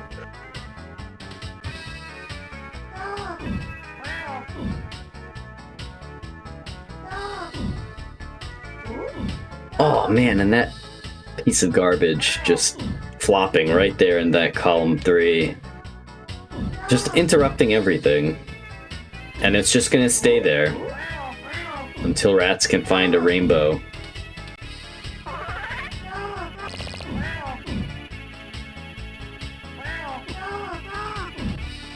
Ardrox in a pretty comfortable spot, having just hit a a power match of their own. Board not much lower than Ratttz, but probably in a much healthier position without these two spires. Ooh, and Ratttz getting caught on the side of the stack like that. Definitely not helping. Oh, and this is... Never mind. Finds a very nice chain there. I was gonna say this might spell the end, but... Actually, Ratttz in a kind of a sour spot here. With only a 4 snake, there is no opportunity left to pull a power orb. So, the conservative plays are mandatory. It's doing a very good job down stacking, though. Or I guess not down stacking, but not up stacking. And then the spire in the middle gets a little out of control. So there's definitely a sweet spot. You kind of want to sit at like 6 length snake. So you can still pull the power orbs. But you're not filling your board up too quickly.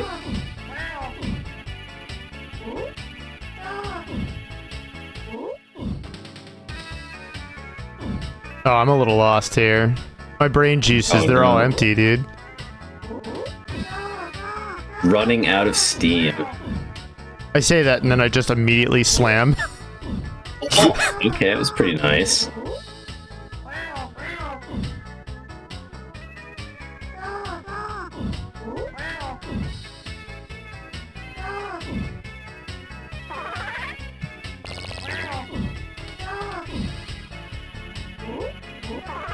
Nice little power orb clear from Ardrox when he's getting ready to pull another one. Okay, board basically empty at this point.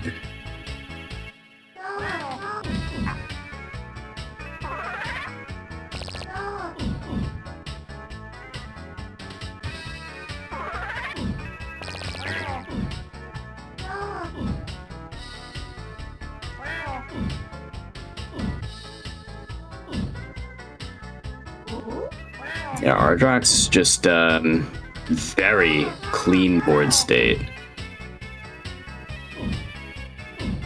Not much material to work with, and this big chain from Ratttz is probably going to put them on the back foot. Yeah, their board was not really in position to be receiving snakes of this magnitude. Oh, wow, except for this huge chain. Sometimes stuff kind of just happens. But this does put them in a weird spot. Weapon X into a 4-chain. It was like a 4-way X-shaped match, so they're definitely putting something together. Now the large snake has moved over to Rattt's side of the board, where the whole board suddenly disappears. Didn't need it. We've just got the slam beanies going back and forth, and that is just enough to shutter Ardrox immediately. The 2 10 snakes in a row, just way too much for the board to handle. Chat is going freaking wild right now.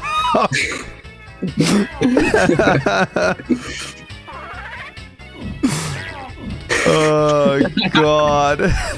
Where are my greens? Give some to me. God. Snakes are red-green colorblind, don't you know?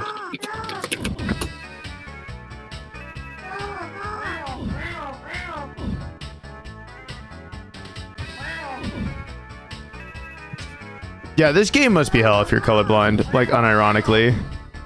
Yeah, because all the pieces look exactly the same.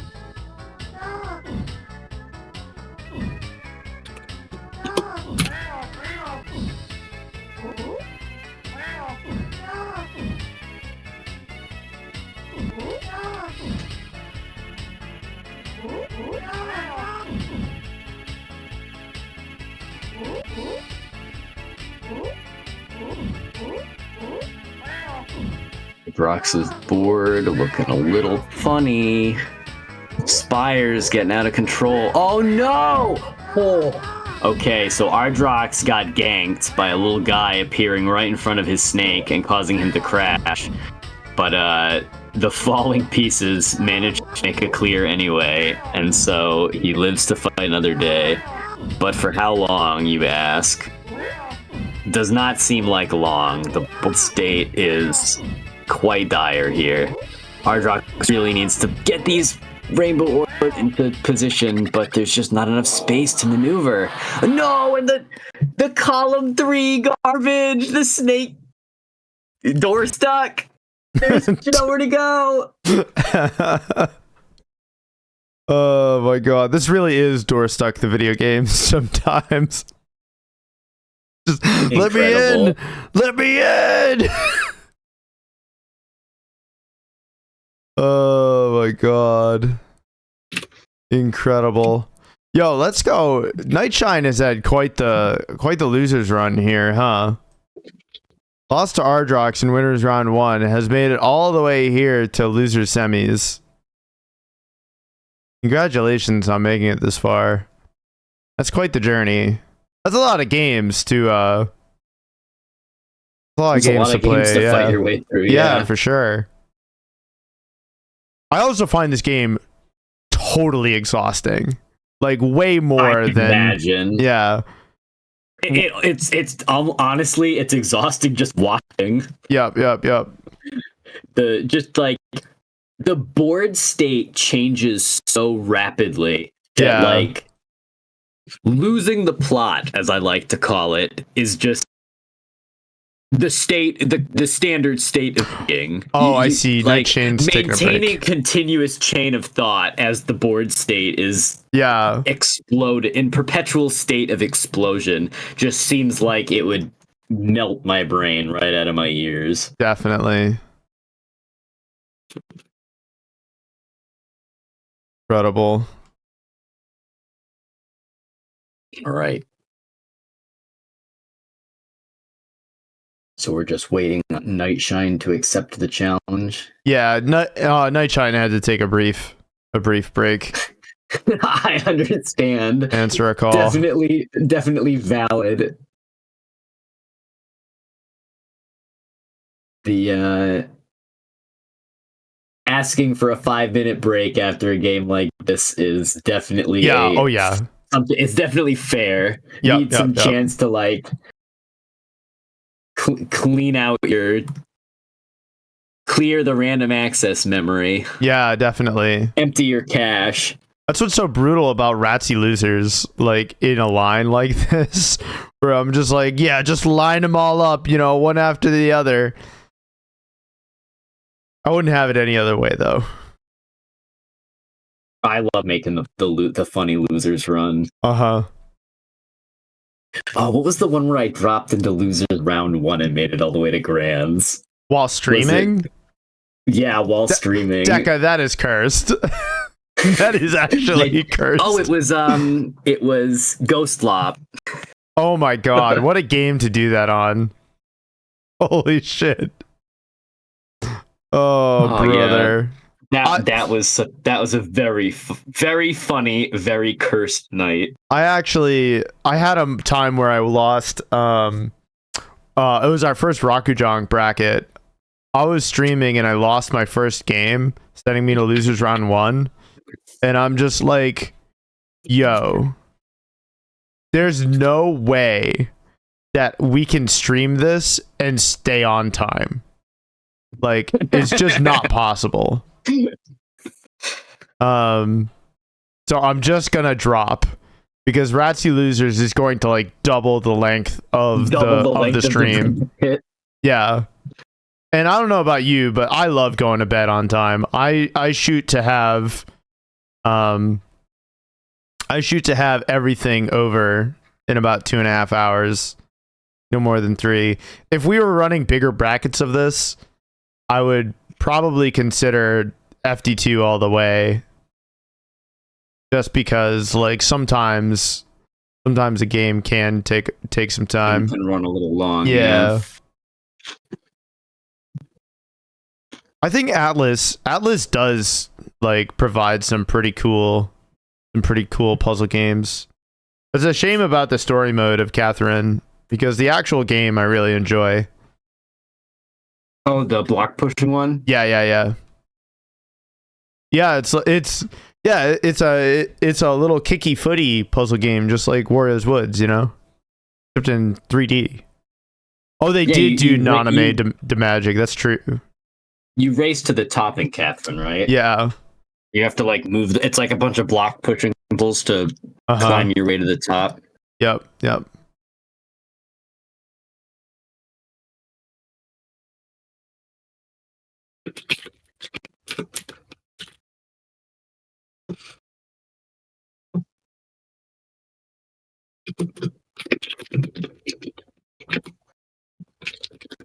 Alrighty. In the 3 days I've been back home. Oh, you learned the numpad? I have been getting tutoring from Bird Up and Xerxian. So they're converting me into a Mahjong player. See, that's how they get you.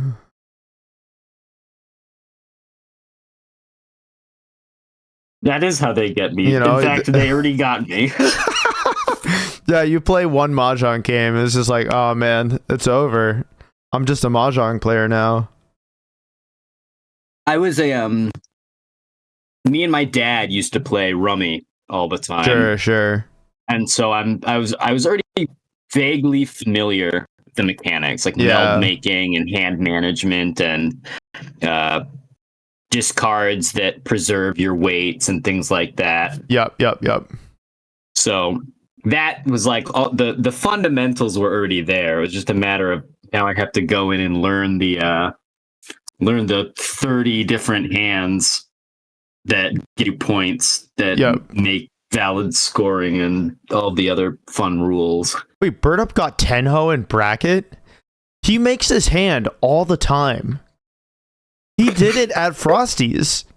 I was playing friendlies with Bird Up, and he's just like, yeah, man, Tenho. I win the whole game immediately. I'm just like, excuse me? Can you relax?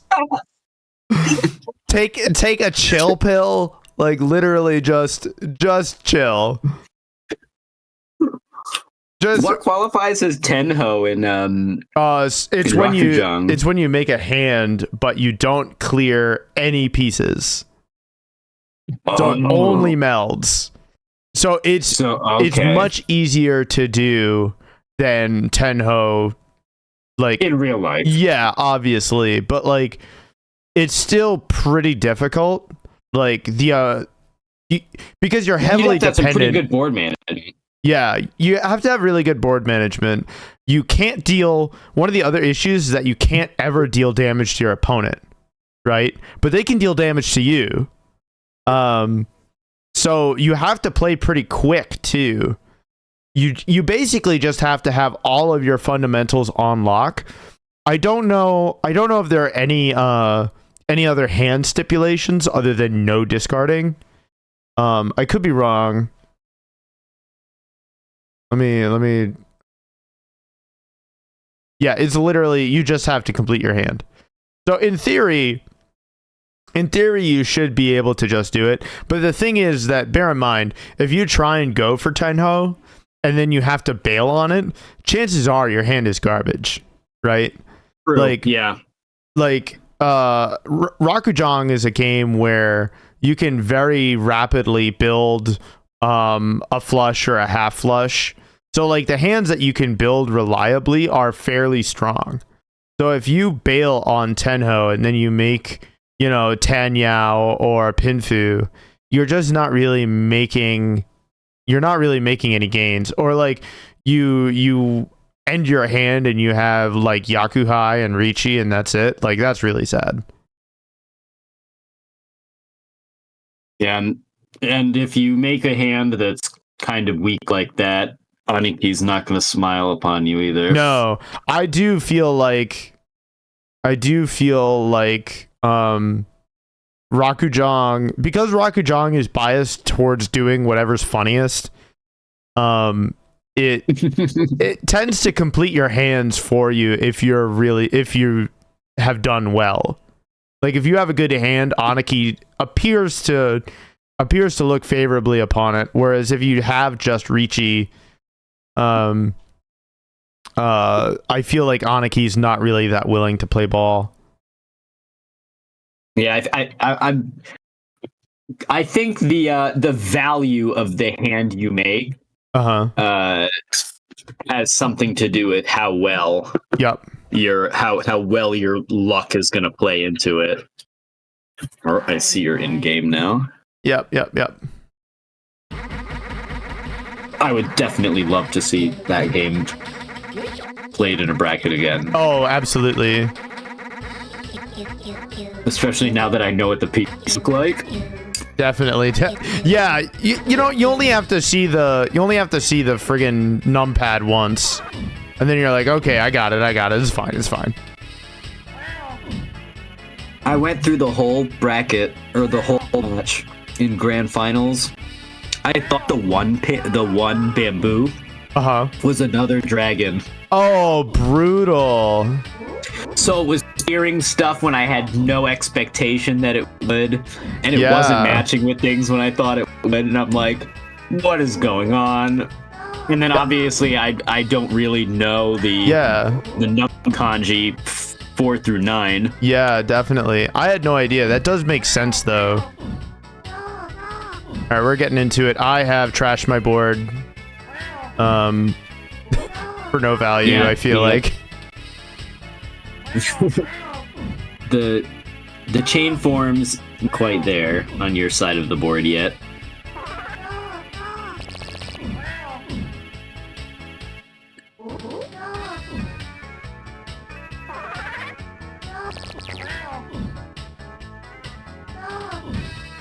One thing that is kind of nice about this game, though, the fact that because you're placing so many pieces at the same time, if you just like make sure pairs are connected, like a horizontal match can often just get you a lot of matches. Yeah, definitely.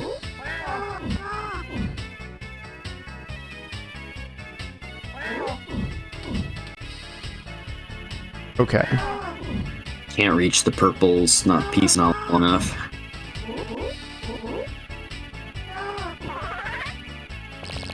Okay, Ratttz just poking with 2 chains here. Big match with the rainbow orb from Nightshine, but the fact that the snake is still 9 pieces long means the board is filling up with haste. Yeah, and only getting 1 match at a time when your snake is long is a great way to die very quickly. And the result, not unexpected, that the snake left a spire in the middle, leads to Nightshine losing the first round.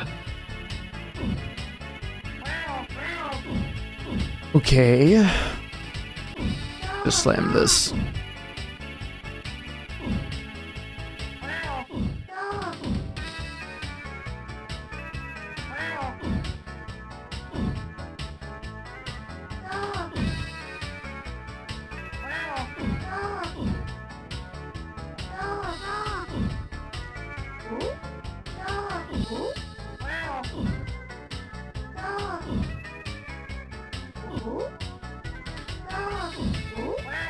Snake slowly getting longer on Nightshine's side of the board.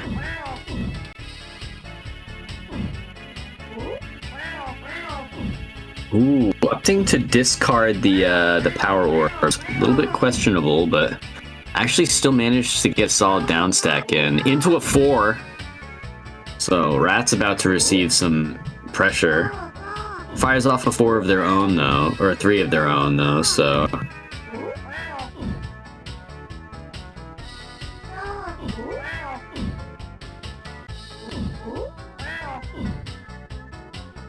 Nightshine in a very sticky spot here. In themselves with only this like 5x4 playing field is going to cost them and get stuck on the stack. So game 1 is to go to Ratttz.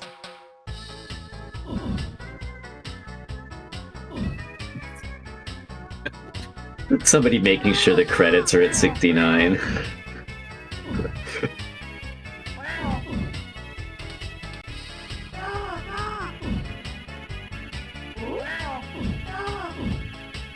Oh, the rat's not able to get the chain, the yellow falling too far.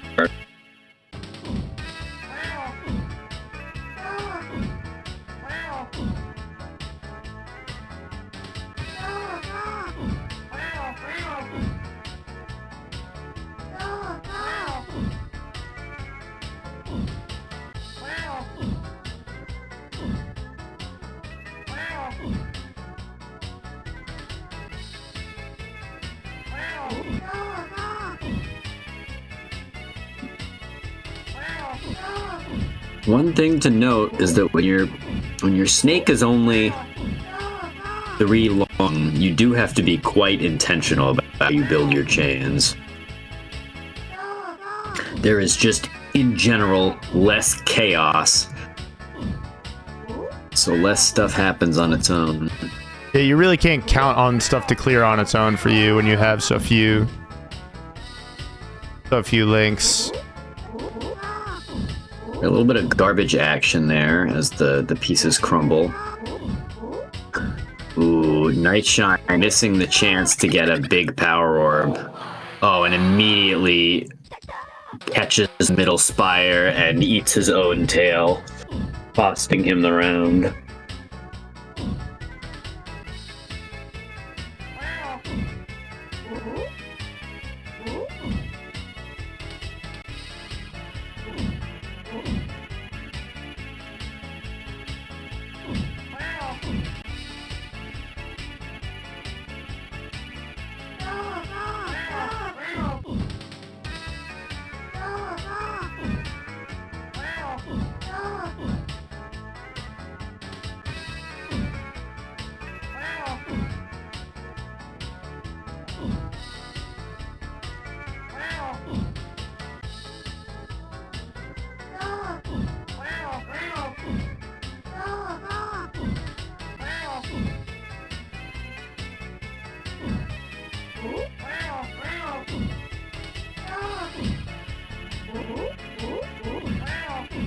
A bit of a slow game here. Nothing much explosive happening. Ratttz firing off 2 chains and 3 chains. Ooh, okay, big 3-lane clear for Nightshine.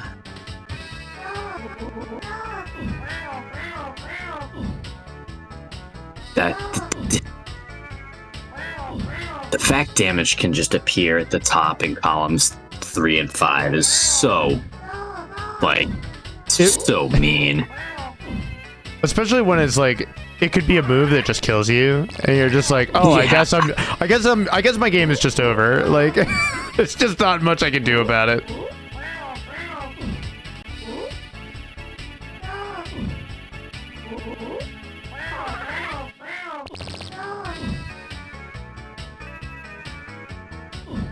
Okay, nice little 3-chainer from Nightshine. The shape of his board giving him a little bit of a frog stack action as he hits the side of it and it kind of collapses into shape. But the accumulation of the gray boys over there hanging out in their sunglasses is really putting a damper on this effect because they don't play nice with anything else.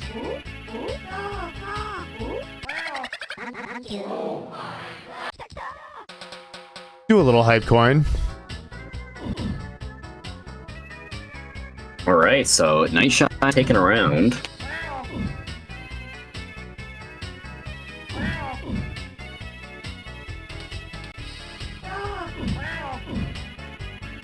Nightshine really putting an emphasis on just every piece is a clear.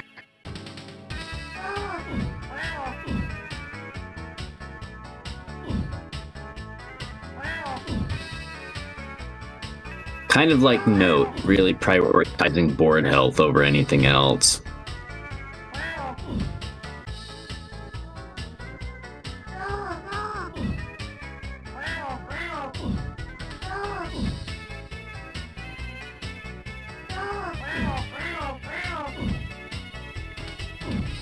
The snake is... Ooh, very nice forward gain.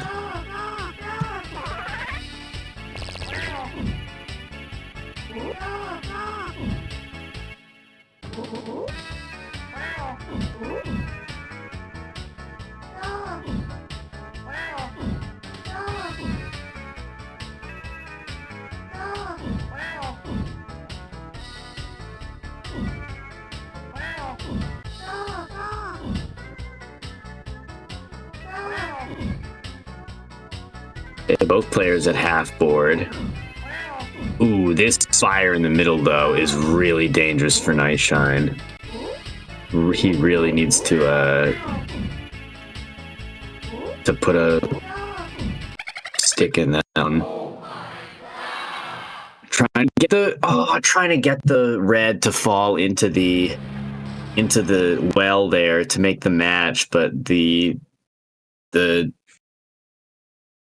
snake lays down on the second, decides to take rest in column 4.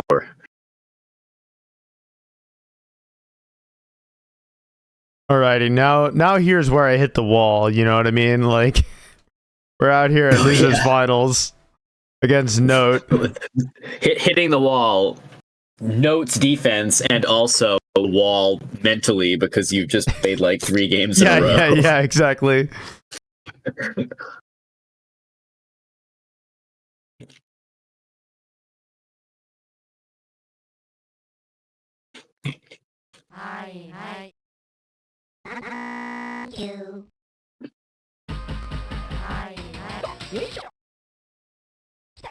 All right, Atlus. I love the silly Napoleon ores. Isn't he so good? Like,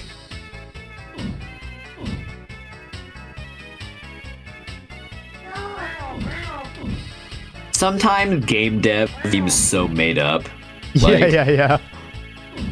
What was the design thought process as Napoleon Bean was conceived here? Wow, big power 4.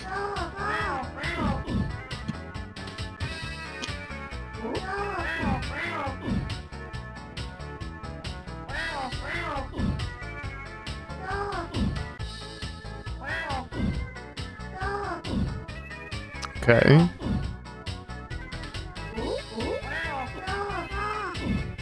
Yeah, a lot of art games in general feel like fake. Like, how did someone come up with this? How did this get greenlit? How did this get made by like a team? Yeah. Like, Yeah, people were paid money. This made it across the chopping room floor. Like, this wasn't a passion project or like something one guy did. Like, this had a team. And like, power to them. Like, they cooked with this one. It's it's crazy, but it's very strange how something like you. It's just hard to imagine how a game like this gets made. Yeah, I'm gonna need that picture of Napoleon, a bean riding Napoleon, on my desk by the end of work today. Okay, thank you. You know what I mean? Like, yeah, like I need the background art. Like, do you think the director had a say in this? Like, yeah. Okay, yeah, so I want him dressed as Napoleon riding a horse. Or do you think they just said like, okay, make this little creature that's only a mouth look cool? I feel in danger. Oh, I feel really in danger. Oh god. Wait. That is a very large spire. Wow. Okay. You said it, bud. We are fighting to stay alive here on Rattz's side of the board. No, wait. Oh. Meanwhile, Woodster is just getting all of the freebie full board clear 4-column power matches he could ask for. Uh-huh. Which is very unfortunate for you, because you were fighting the good fight, struggling to stay alive at top board, and it just was not happening.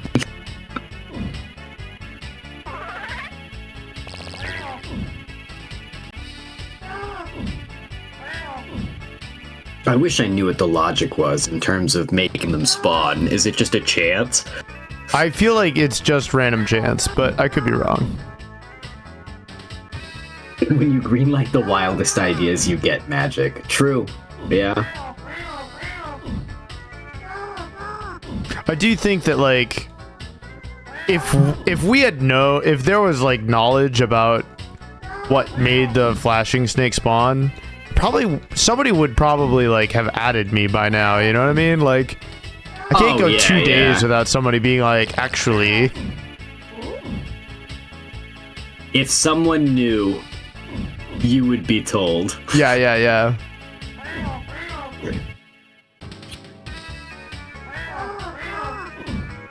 Like, someone would breathlessly explain it to me, and I would wait with bated breath. I think I just slammed this. Okay. All right. Okay. Nice clip on the 2 spires in the middle. The right side still a little uncomfortable, primarily due to the 3 gray garbage men sitting in columns 6 and 7, which are really going to put a damper on any combo efforts made over there. But Ratttz doing a good job maintaining a low stack. Oh, unfortunately, not clearing anything with a snake that large is going to, Okay. We're fighting.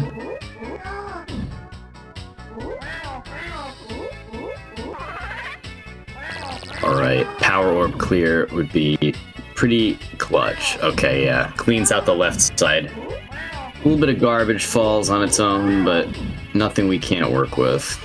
Oh god, my snake is so large that I can coil it up on itself and get it stuck. Well, you got a 5 chain, so it works. Oh, but still only brings the snake length down to 6. And the left half, or the right half of Rattt's board is now inaccessible. But it doesn't matter. The prodigious amounts of damage, the extended snake length of that 5 chain are enough to close the round.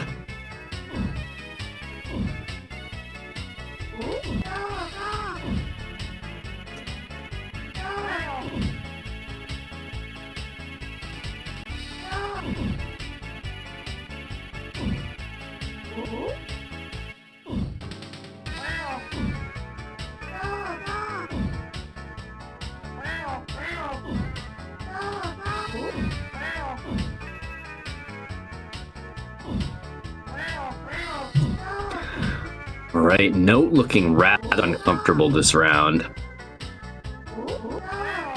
Just getting hit with early pressure. Oh, and then the appearance of a guy in that 6th column suddenly kind of trapped the snake, leading to a very unfortunate boardman. And Note is out of space.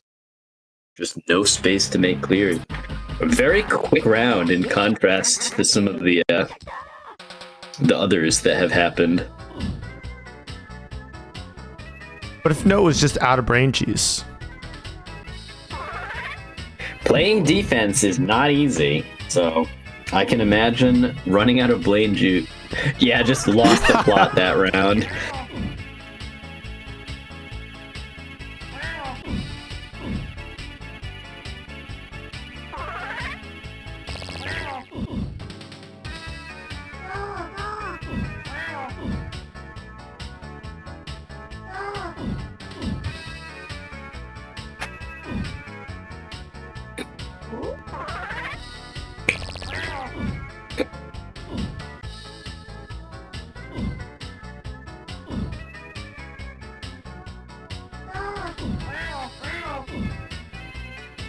Note back on his signature board management.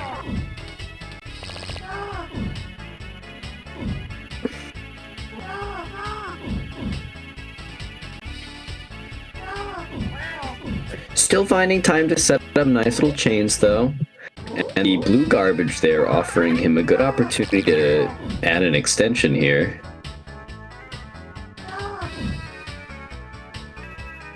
If no, get a blue piece. Oh, he's gonna forfeit that line of attack.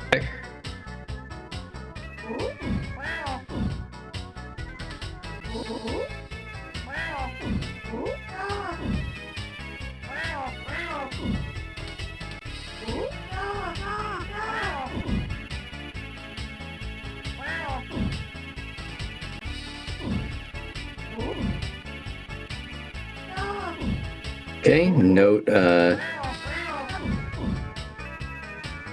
perhaps losing the plot on the chain he had constructed, has been forced to take it in an alternate route that is not quite as aggressive.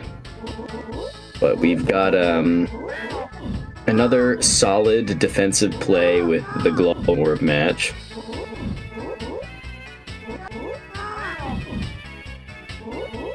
Ratttz banging out 2 chains, making some good downward progress on the board, but these fires growing in the middle are definitely something to be concerned about.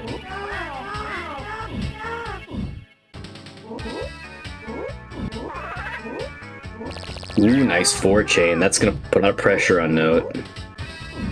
Ooh, especially since he only got 1 column with that power clear.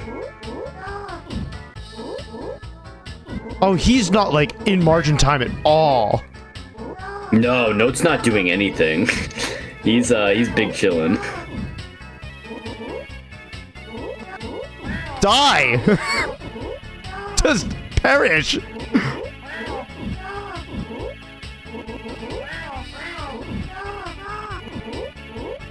Like the big matches from Ratttz are coming out. Oh, Note's board is just full.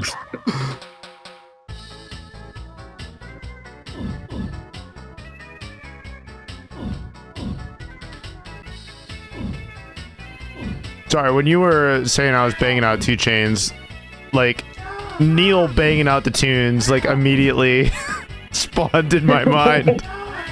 That image is freaking legendary, like...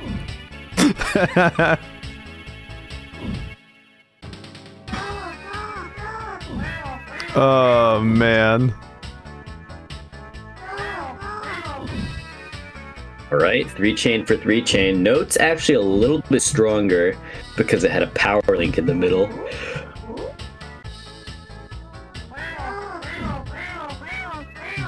Could we, like, relax? Maybe take a chill pill? Oh, wow! Another big chain, though.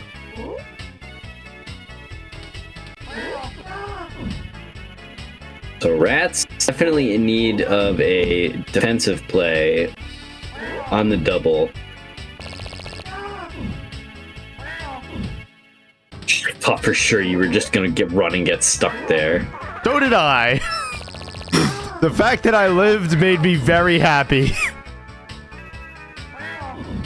Okay, getting 2 power pieces in 3 snakes. Definitely doing a lot of work to redeem Rattz's board here.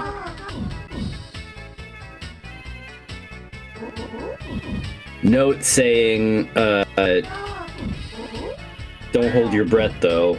The pressure is gonna keep coming as the snake remains at 9 on Rattz's side of the board. Oh wow, a 5-lane clear? A 4-lane clear, I mean. Don't hold it against me. Puzzle game players can't count. It's true, they can't.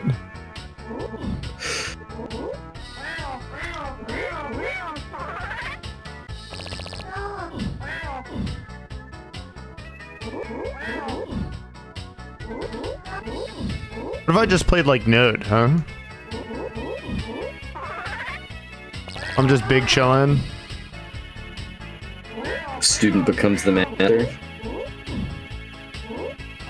I mean, I can play in the, like, what if I never... But never die? Can you? Okay, these 10 snakes aren't looking so friendly. Oh! Ah! No spades. Wait. Oh, no, yeah. Yeah, it was looking okay for a second, and then it all went downhill. Note saying the copy is only 99% as strong as the original. I see. By winning that round. I feel like there's a Sonic quote here, like, faker. You're not even good enough to be my fake. Ooh, nice little 3-chain. Ratttz putting on some pressure here.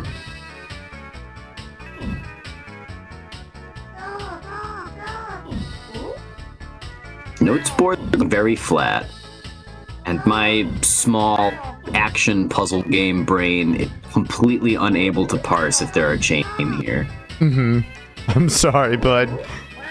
I also, like, the thing is that, like, even when there are chains available, like, the game's so volatile that players may just bail on them, like, any moment, and it doesn't matter.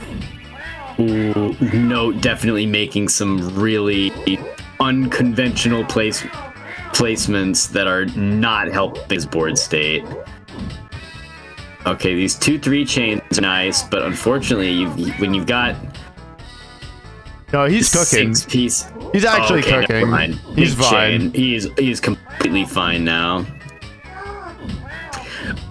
Monumental save from Note because his board state was looking absolutely horrendous. Like, the board was full when those snakes cut the stack.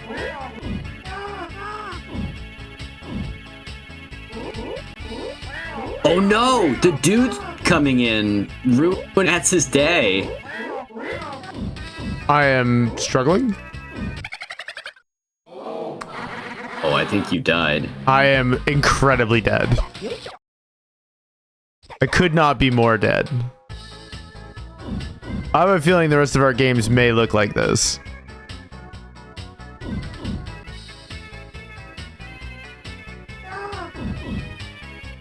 Ooh.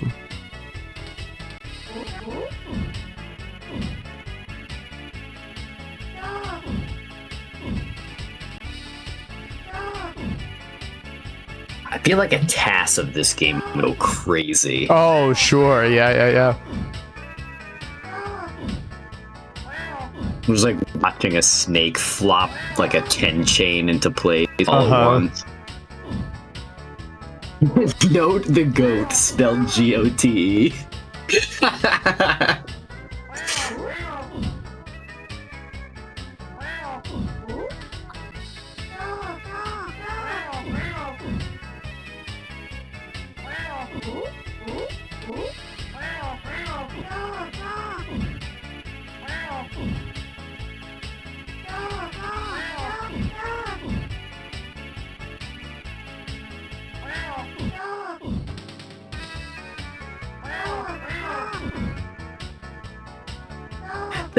I love that the little guy in the middle is the margin time indicator. Yeah. That's so cool. The fact that you can just look over and see that your opponent is like no margin time and you've been sweating your ass off against the gravity is quite amusing.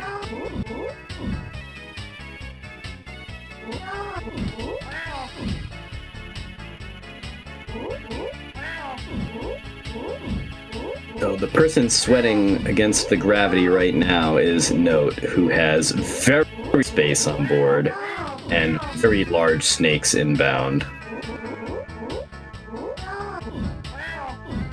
The 3 chains are helping, but are they enough? Oh, I think that's death. Yeah, Note just... Maybe not. Oh my god, how is Note alive? Unbelievable. I tell you, he's impossible to kill. He's just impossible. He really is impossible to kill. I don't know how he didn't die that round. The board was literally full. More than once. I literally just started slowing down because I'm just like, yeah, he'll just die. It's actually probably worse for me to commit to my board. He'll just die. It's not a big deal. And then he's just like, I'm not going to. You can't make me. Oh my god. Let's chill. Note out here, having discovered the potion of immortality, refuses to go calmly into the night. Yeah.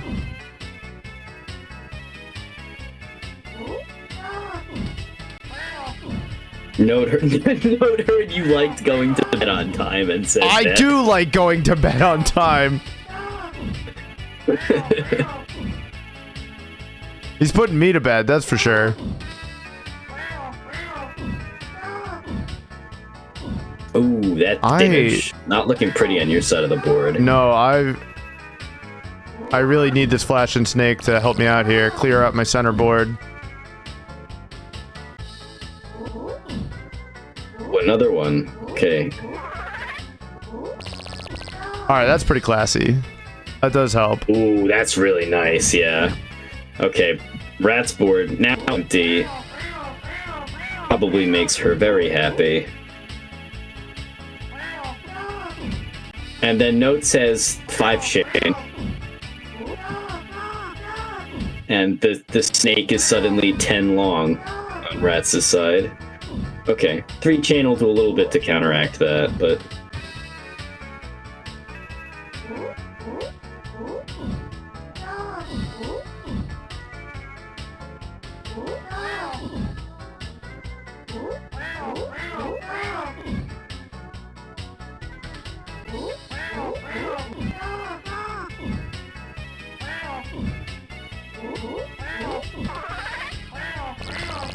Okay, Rat's probably anxious to get... Yes, gets a very nice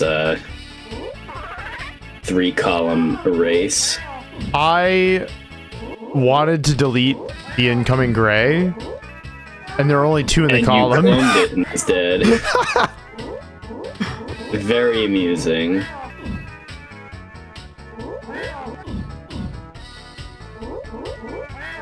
Okay. In a rare twist of fate, Note is actually farther in margin time than Ratz is. It don't matter. None of this matters. Oh yeah, you're stuck. Yeah.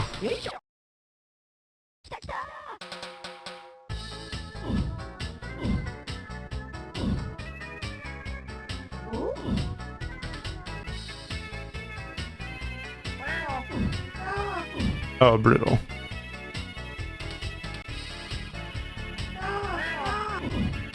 Trying not to get the rainbow orbs to match.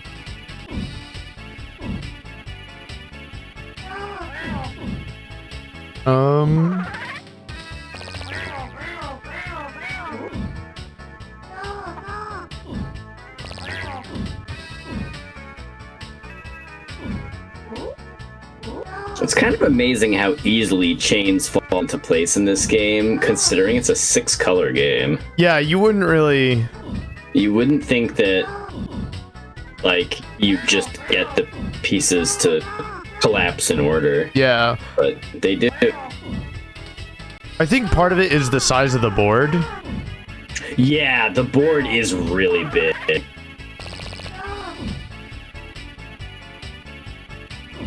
And also, columns clear rule is more generous than I think people are willing to admit sometimes. Oh, just the ability to delete columns with the power orbs? No, I mean, the columns clear rule. Oh, like the diagonals plus... Yeah, I actually feel like it's kind of fake. Don't say that too loudly. People will get upset with me.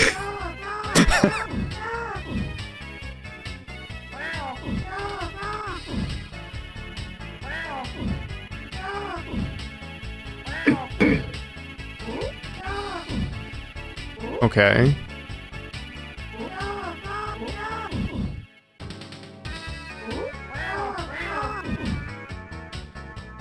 Okay, the pressure mounting on side of the board. Really needs to find a clear with these diagonals, and does. Gets a good 3-lane clear. Only snags one more on the incoming. 3 power clears in a row. Is that fair? Why not? Let him cook. Notes figured something out. Managed to doing elder sacrifices to summon the magic snakes.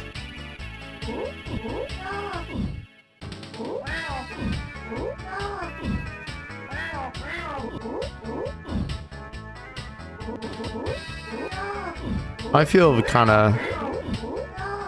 I don't feel so good. Oh, I did not like that. Oh no, the guy spawning right in that column. Oh, it's over. Note on match point here. The man who never dies. He's just. Normally, like, I need to play a game with, like, a lot of offense, I feel like, to deal with Note. I'll just be like, alright, time to put you to bed, Chief. Like, it's all over. Not this game.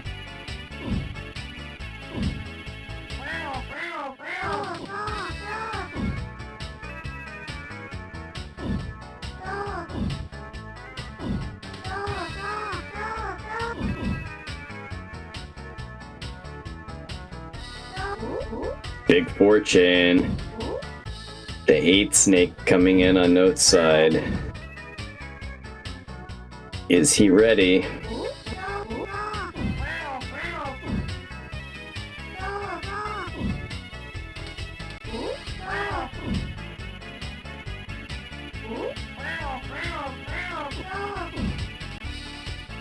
Ooh, a little bit of. I was gonna say a little misdrop, but it immediately cleared itself up. Though this center spire is quite dangerous.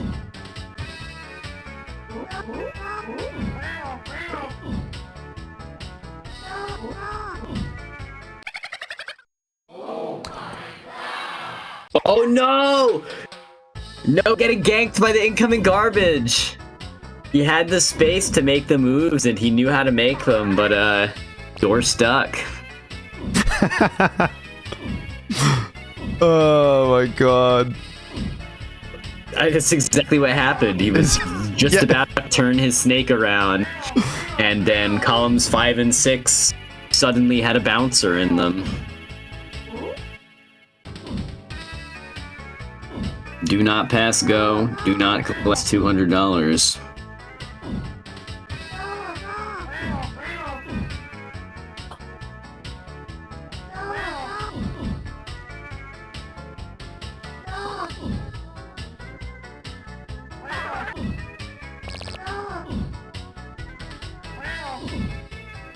Ooh.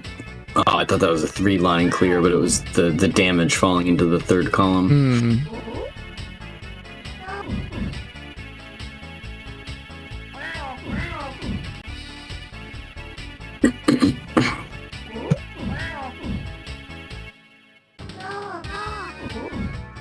Weapon X? Question mark?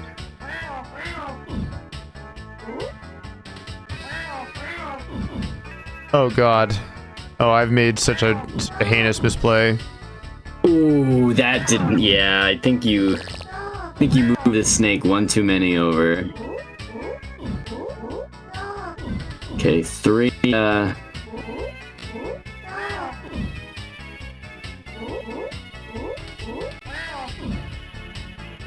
Oh, but Note is in a very, very tight spot here.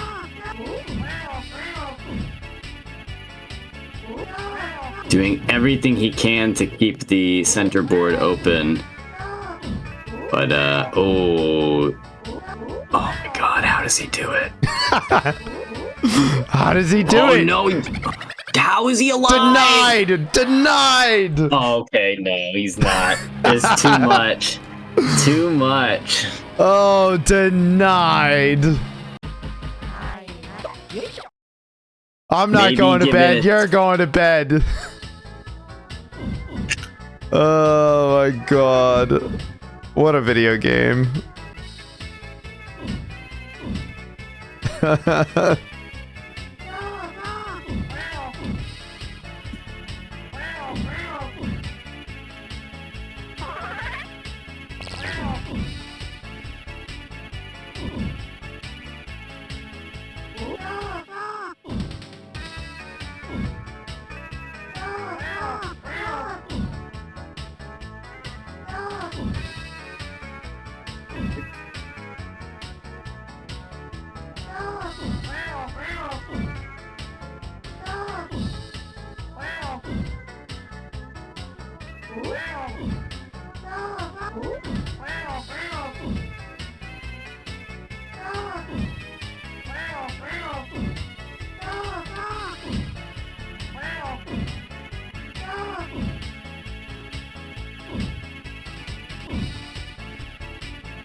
Right.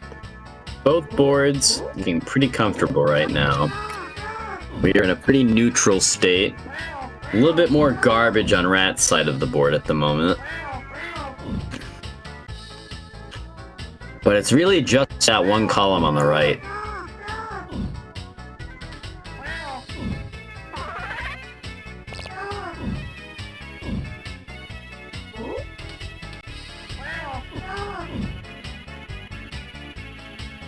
Unfortunately, the way the columns are set up, there's not much look in the future for Ratttz to be clearing that rightmost column anytime soon.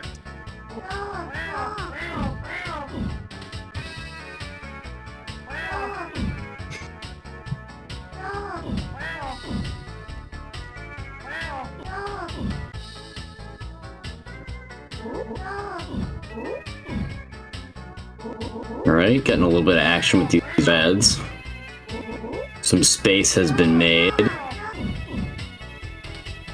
Ratttz flat out the stack a little bit.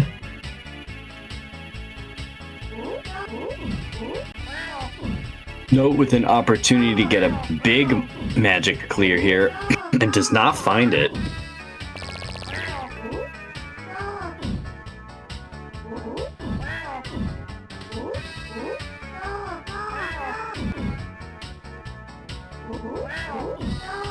Ratttz so deep in margin time now.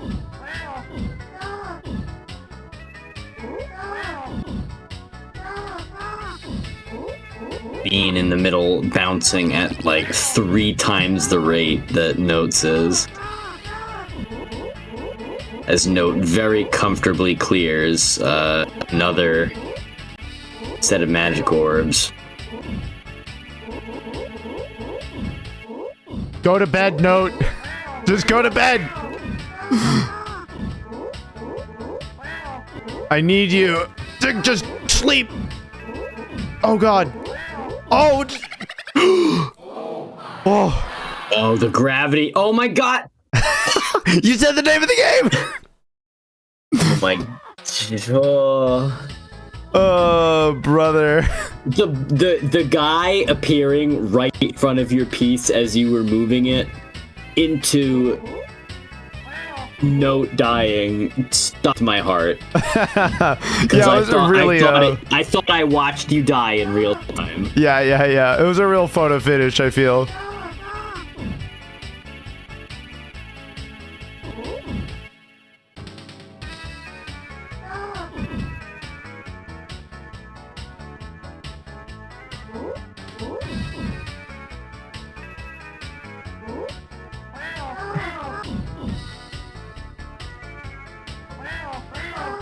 Not really finding a lot of action on yours truly's side. Yeah. Neither you nor No are really doing much at the moment. And I'm just completely incapable of reading the board state. Yeah. Well, I'm happy you're here with me. I really enjoy playing this, and it's good to hear your voice, and I'm sure chat appreciates your commentary. Okay, Note getting an absolutely massive single clear. with like 4 different colors in it. The chain potential has been relatively low this round, other than the one Ratttz just set off. But oh my god, there's so much damage accruing on Note's side of the board.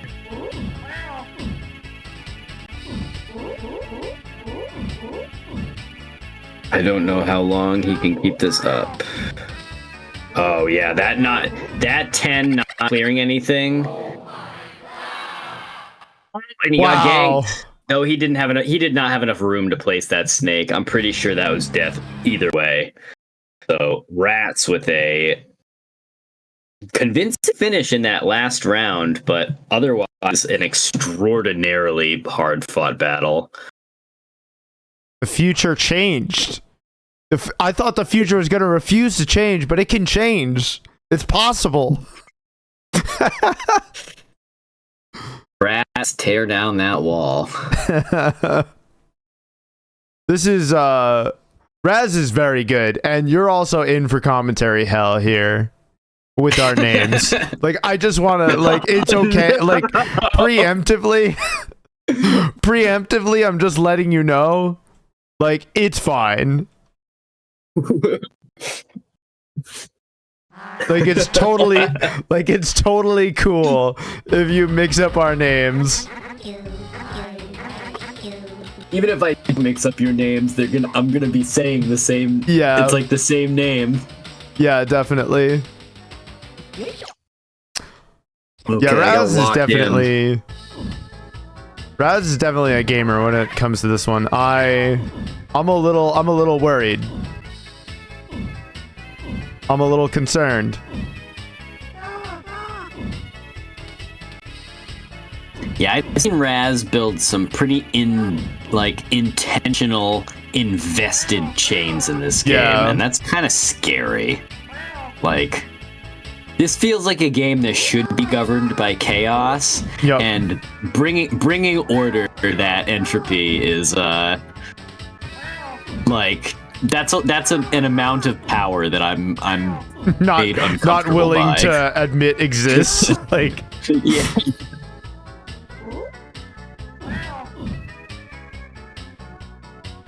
That being said, there are pros and cons of an aggressive playstyle. We're going to see margin time much, much faster if both players are doing a lot of chaining.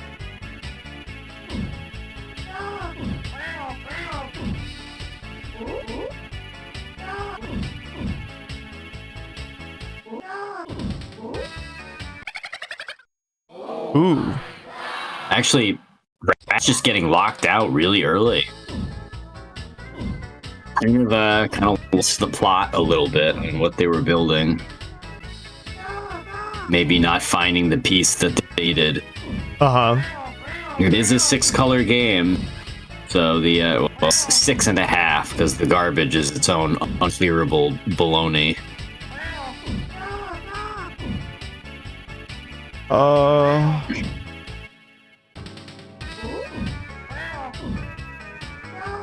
Okay. How about this?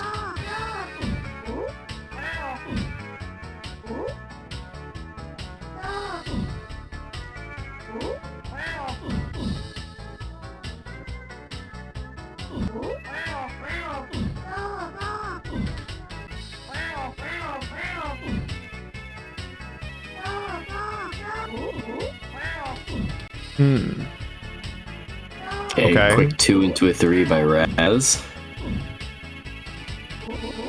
Ratttz setting up a bit of her own chain.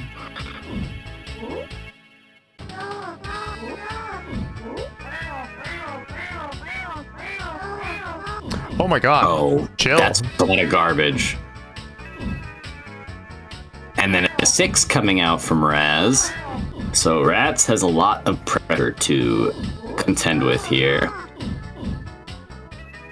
The board is looking very flat, so it is very full. Oh, and this is a lot more damage than maybe would be appreciated.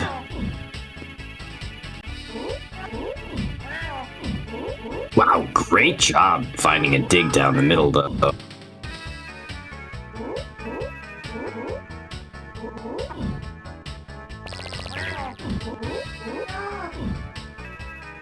Ooh, Raz getting a beautiful 3-column power clear.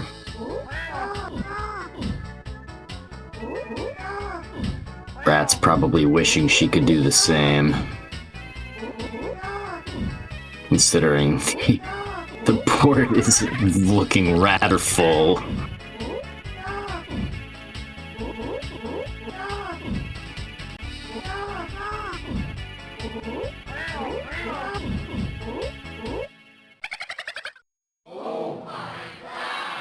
The survival instincts are sharp, but the space is just too limited.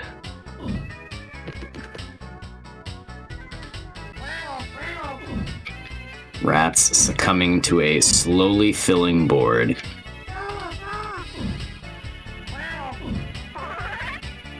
Okay. you know what? You got me there. It just goes away. I don't know what I was expecting, honestly. That's quite funny.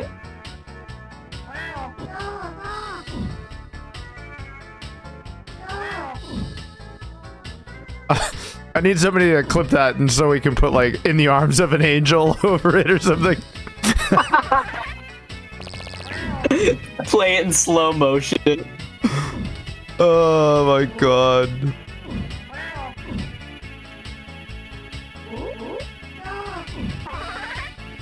Really thinking about that piece placement there with the...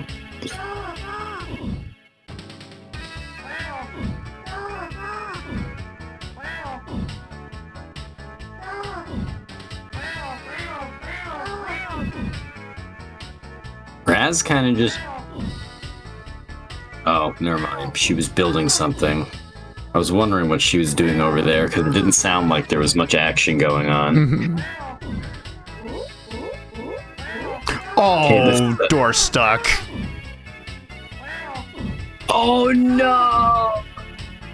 But it's fine. Chain's gonna do a little bit. Yeah, might be better, honestly, if I'm being totally honest.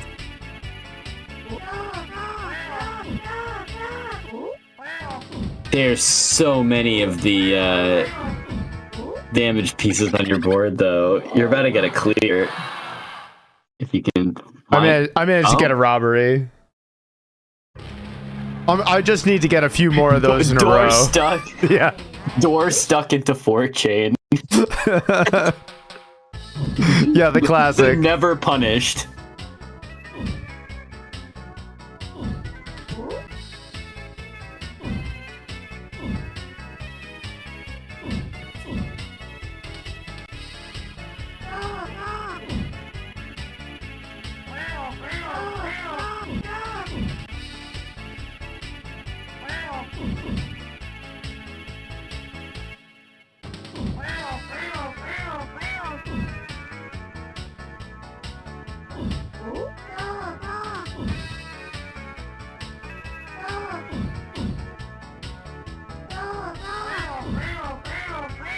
One of the other things that makes this game so explosive is that the damage is colored primarily. Yeah.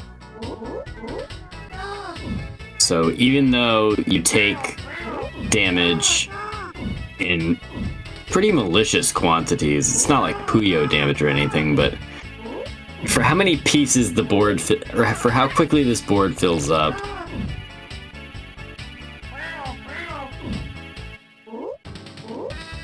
okay. Important power clear for Ratttz there.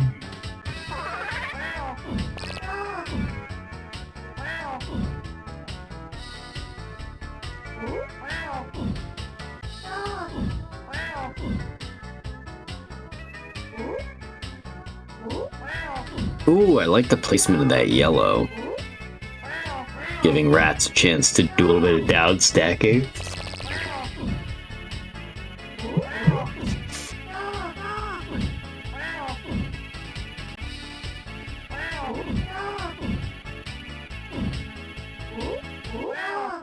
Ooh.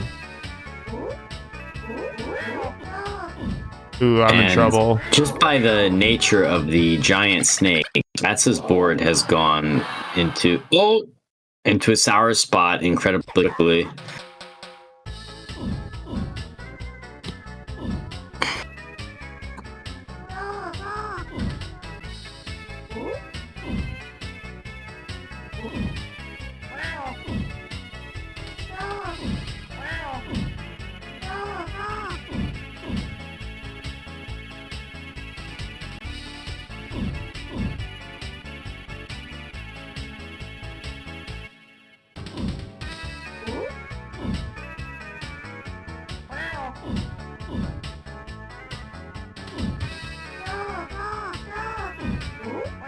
How many? Oh my god.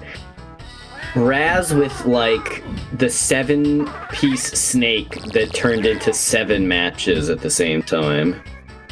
I don't even know how that's possible.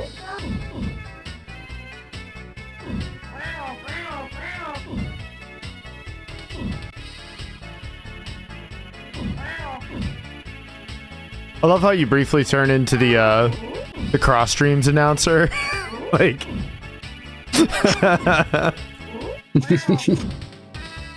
how is that attack even possible? Oh, a little bit of a misplacement from Raz there is going to give a round to Ratttz.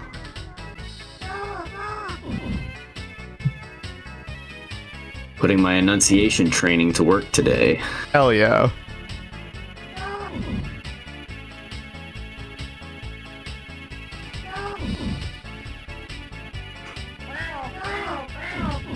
Raz building up this interesting center spire as a chain form. Yeah, nice little 3-chainer.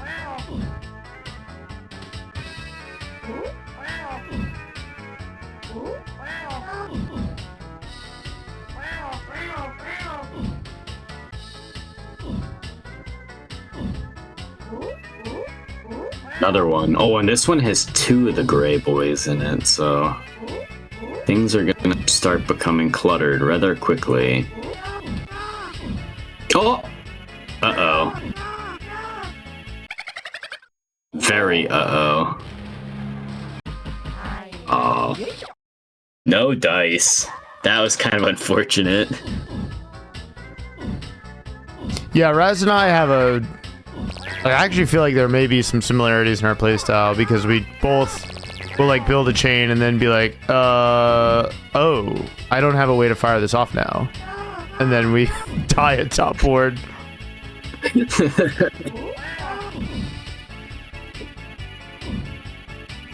Remember, kids, greed is good.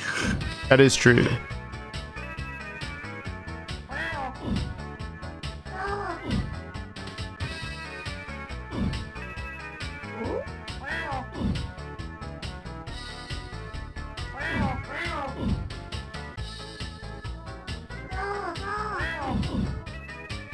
Raz doing it again with like one snake making a 4-way match.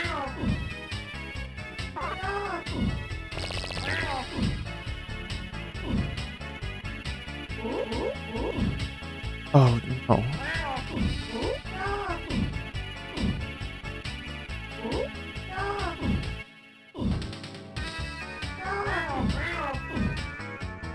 Okay, Raz definitely had a better board state. Does not have much material in terms of chain potential. The pairs are popping off, but there's not much room to do more than that. Ratttz, however, almost getting blocked by Mr. Sunglass here.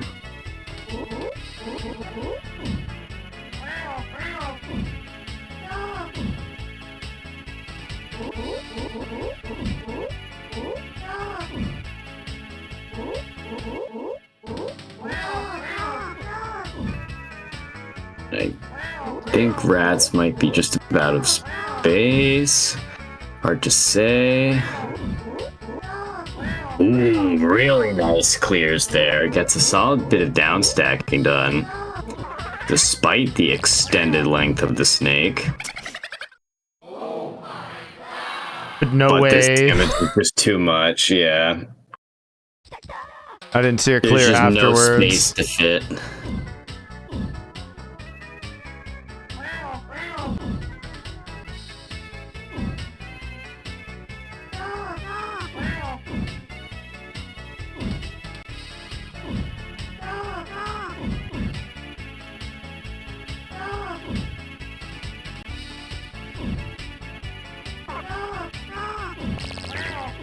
Oh.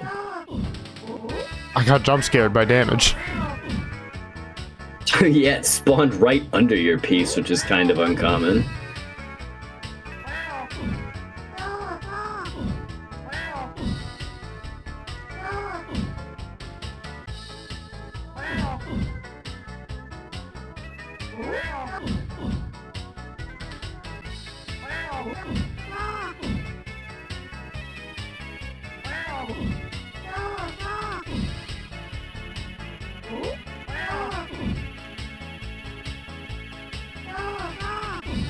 How much do we know about the damage formula in this game?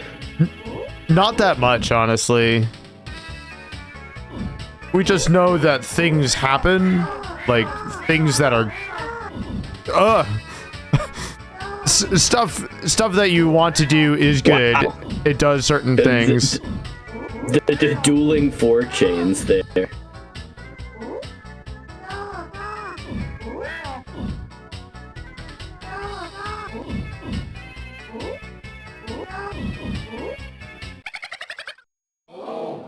Ooh, some really unfortunate garbage falling right over the trigger for Razz's combo, costing her the round.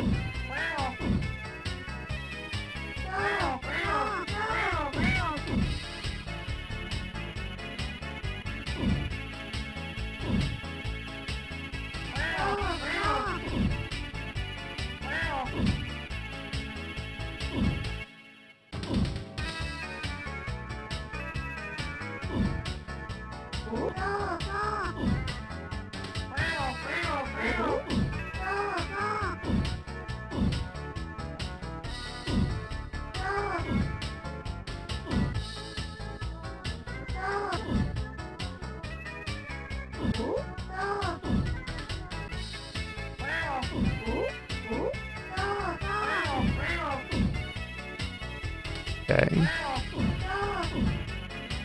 Alright, big T there from Ratttz. Raz definitely with a cleaner board. Ratttz, lots of down stacking to do. And the material not looking particularly friendly for combos either, especially with this entire row of garbage on deck.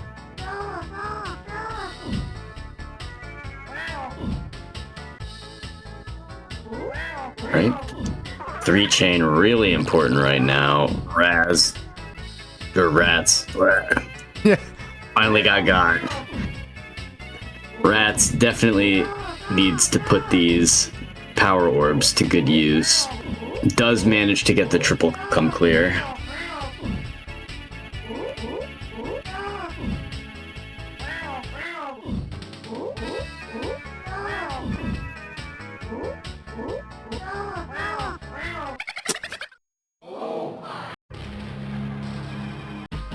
Oh, the chain was there, but the down stack in the center column was not enough to outdo the snake.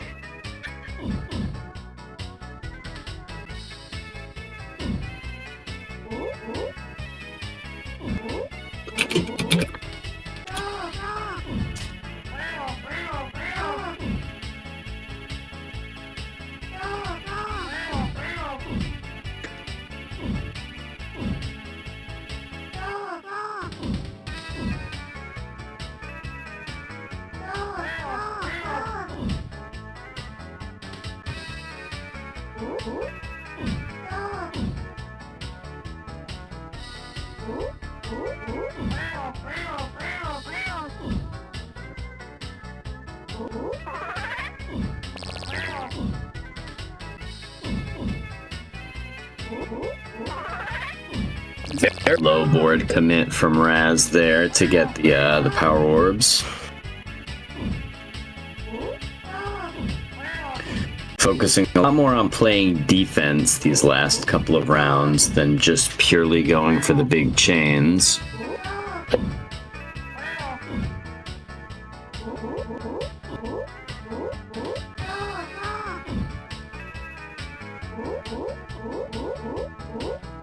Ratttz, on the other hand, doing battle against large spires here.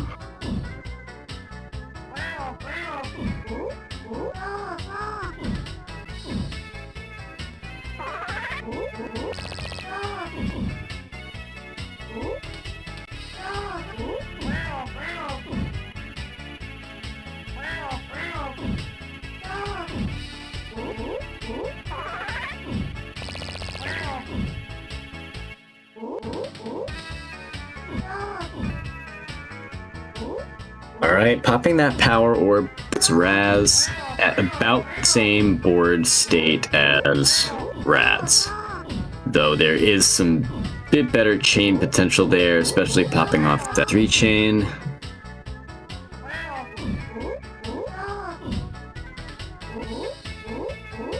Honestly, it's just really neck and neck right now. Ratttz with the slightly longer snake has the opportunity to get 3 columns out of this power orb, whereas Raz can only get 2, and they're disjointed.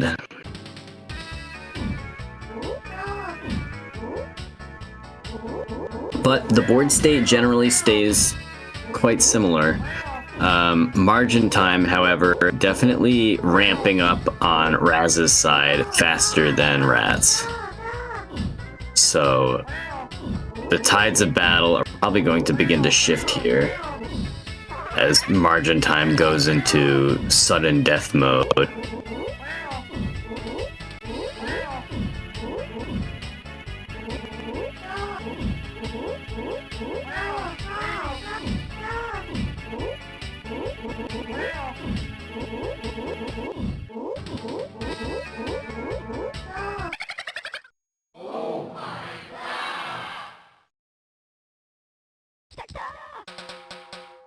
Right.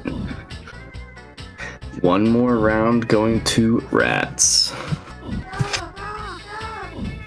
I would let you go to bed on time, Deka, but this game does run long, doesn't it? Yeah, it's definitely I'm definitely gonna be, no offense to you, I will be a little sad if there's a bracket reset. I'm right there with you. Like, I'm just like, man, I don't know if I have the go, and I don't know if I have enough caffeine in me to do that, you know?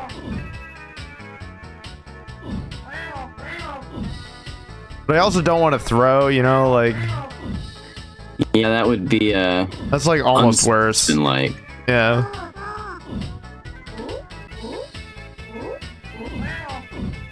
I can't believe I would root for my opponent. I can't remember the last time I did that. Really nice solve there from Raz. Just a really fantastic piece placement.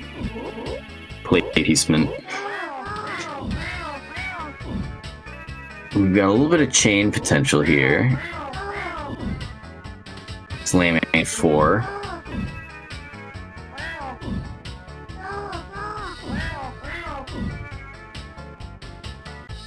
Ratz's board looking a little stuffy now.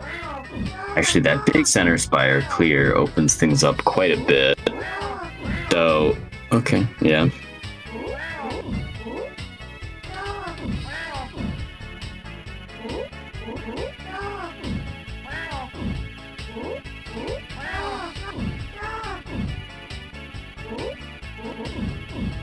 Oh, God.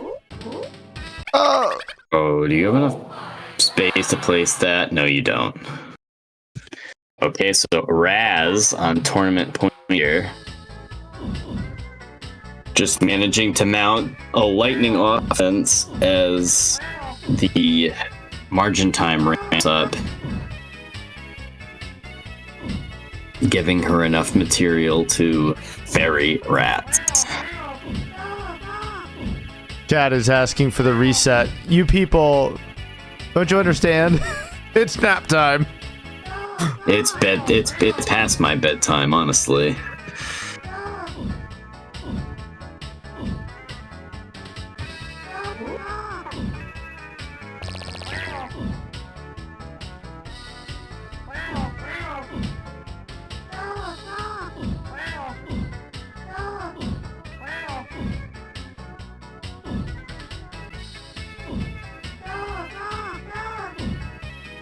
Great single piece down stacking here from Ratttz. Just doing a great job hitting as many doubles with a single snake as possible.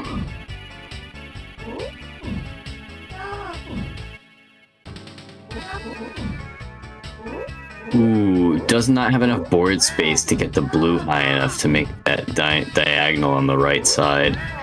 So, Ratttz accumulating damage quite quickly. I don't know if there's enough. Okay, there is space. Huge clear from Raz. Board looking much, much healthier now. Ratttz also sitting very comfortably, though not for long with the giant chain that just went off.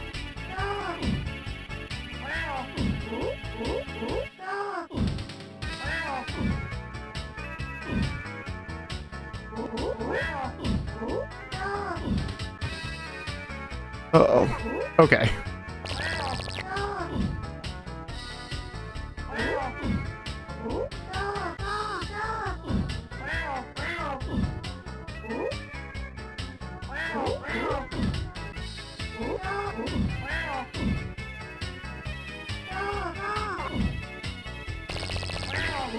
Ooh, this is an important power orb for Raz. And just to hit quite a few pieces of garbage with it, so the board state is improved considerably. Ratttz extraordinarily deep in margin time here.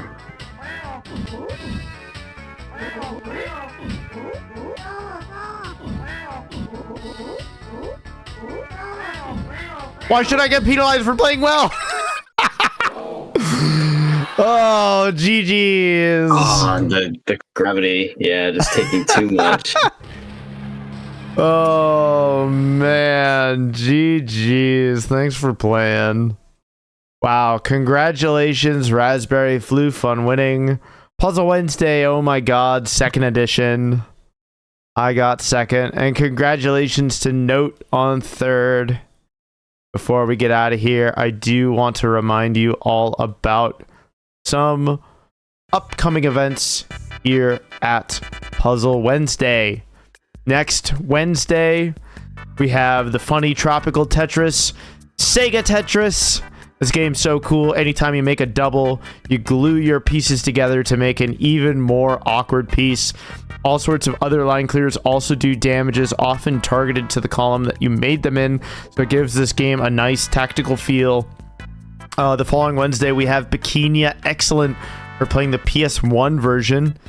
This game is all about making lines of ice to free penguins.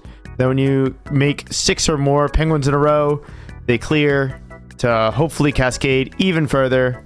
The following Wednesday, we have the second qualifier from Magidoro Masters, Magical Drop 3. This game is pretty cool. It's one of our most competitive brackets, and competitors are going to be collecting league points by placing in this event. If you haven't seen this event before, you really should see it. It's one of our most competitive brackets. The following Wednesday, February 26th, we have Weltris. This is like the un-Tetris. Both players are dropping pieces into a shared well, trying to block their opponent off from placing pieces into the well at all. Anytime you can't place pieces in, you take damage. When you take too much, you're out. This is a really, really cool puzzle game. You share. There's a lot of footsies. There's a lot of direct interaction because you share a board. There's not a whole lot else like it. And I hope you come out and go check it out. That's all, folks. We're getting out of here. I hope you had a lovely time here at Puzzle Wednesday. Oh my god, second edition. Deka, did you have fun? I had a great time. I did too. And I hope you did, all of you out in chat. We'll see you next week with Sega Tetris. Good night.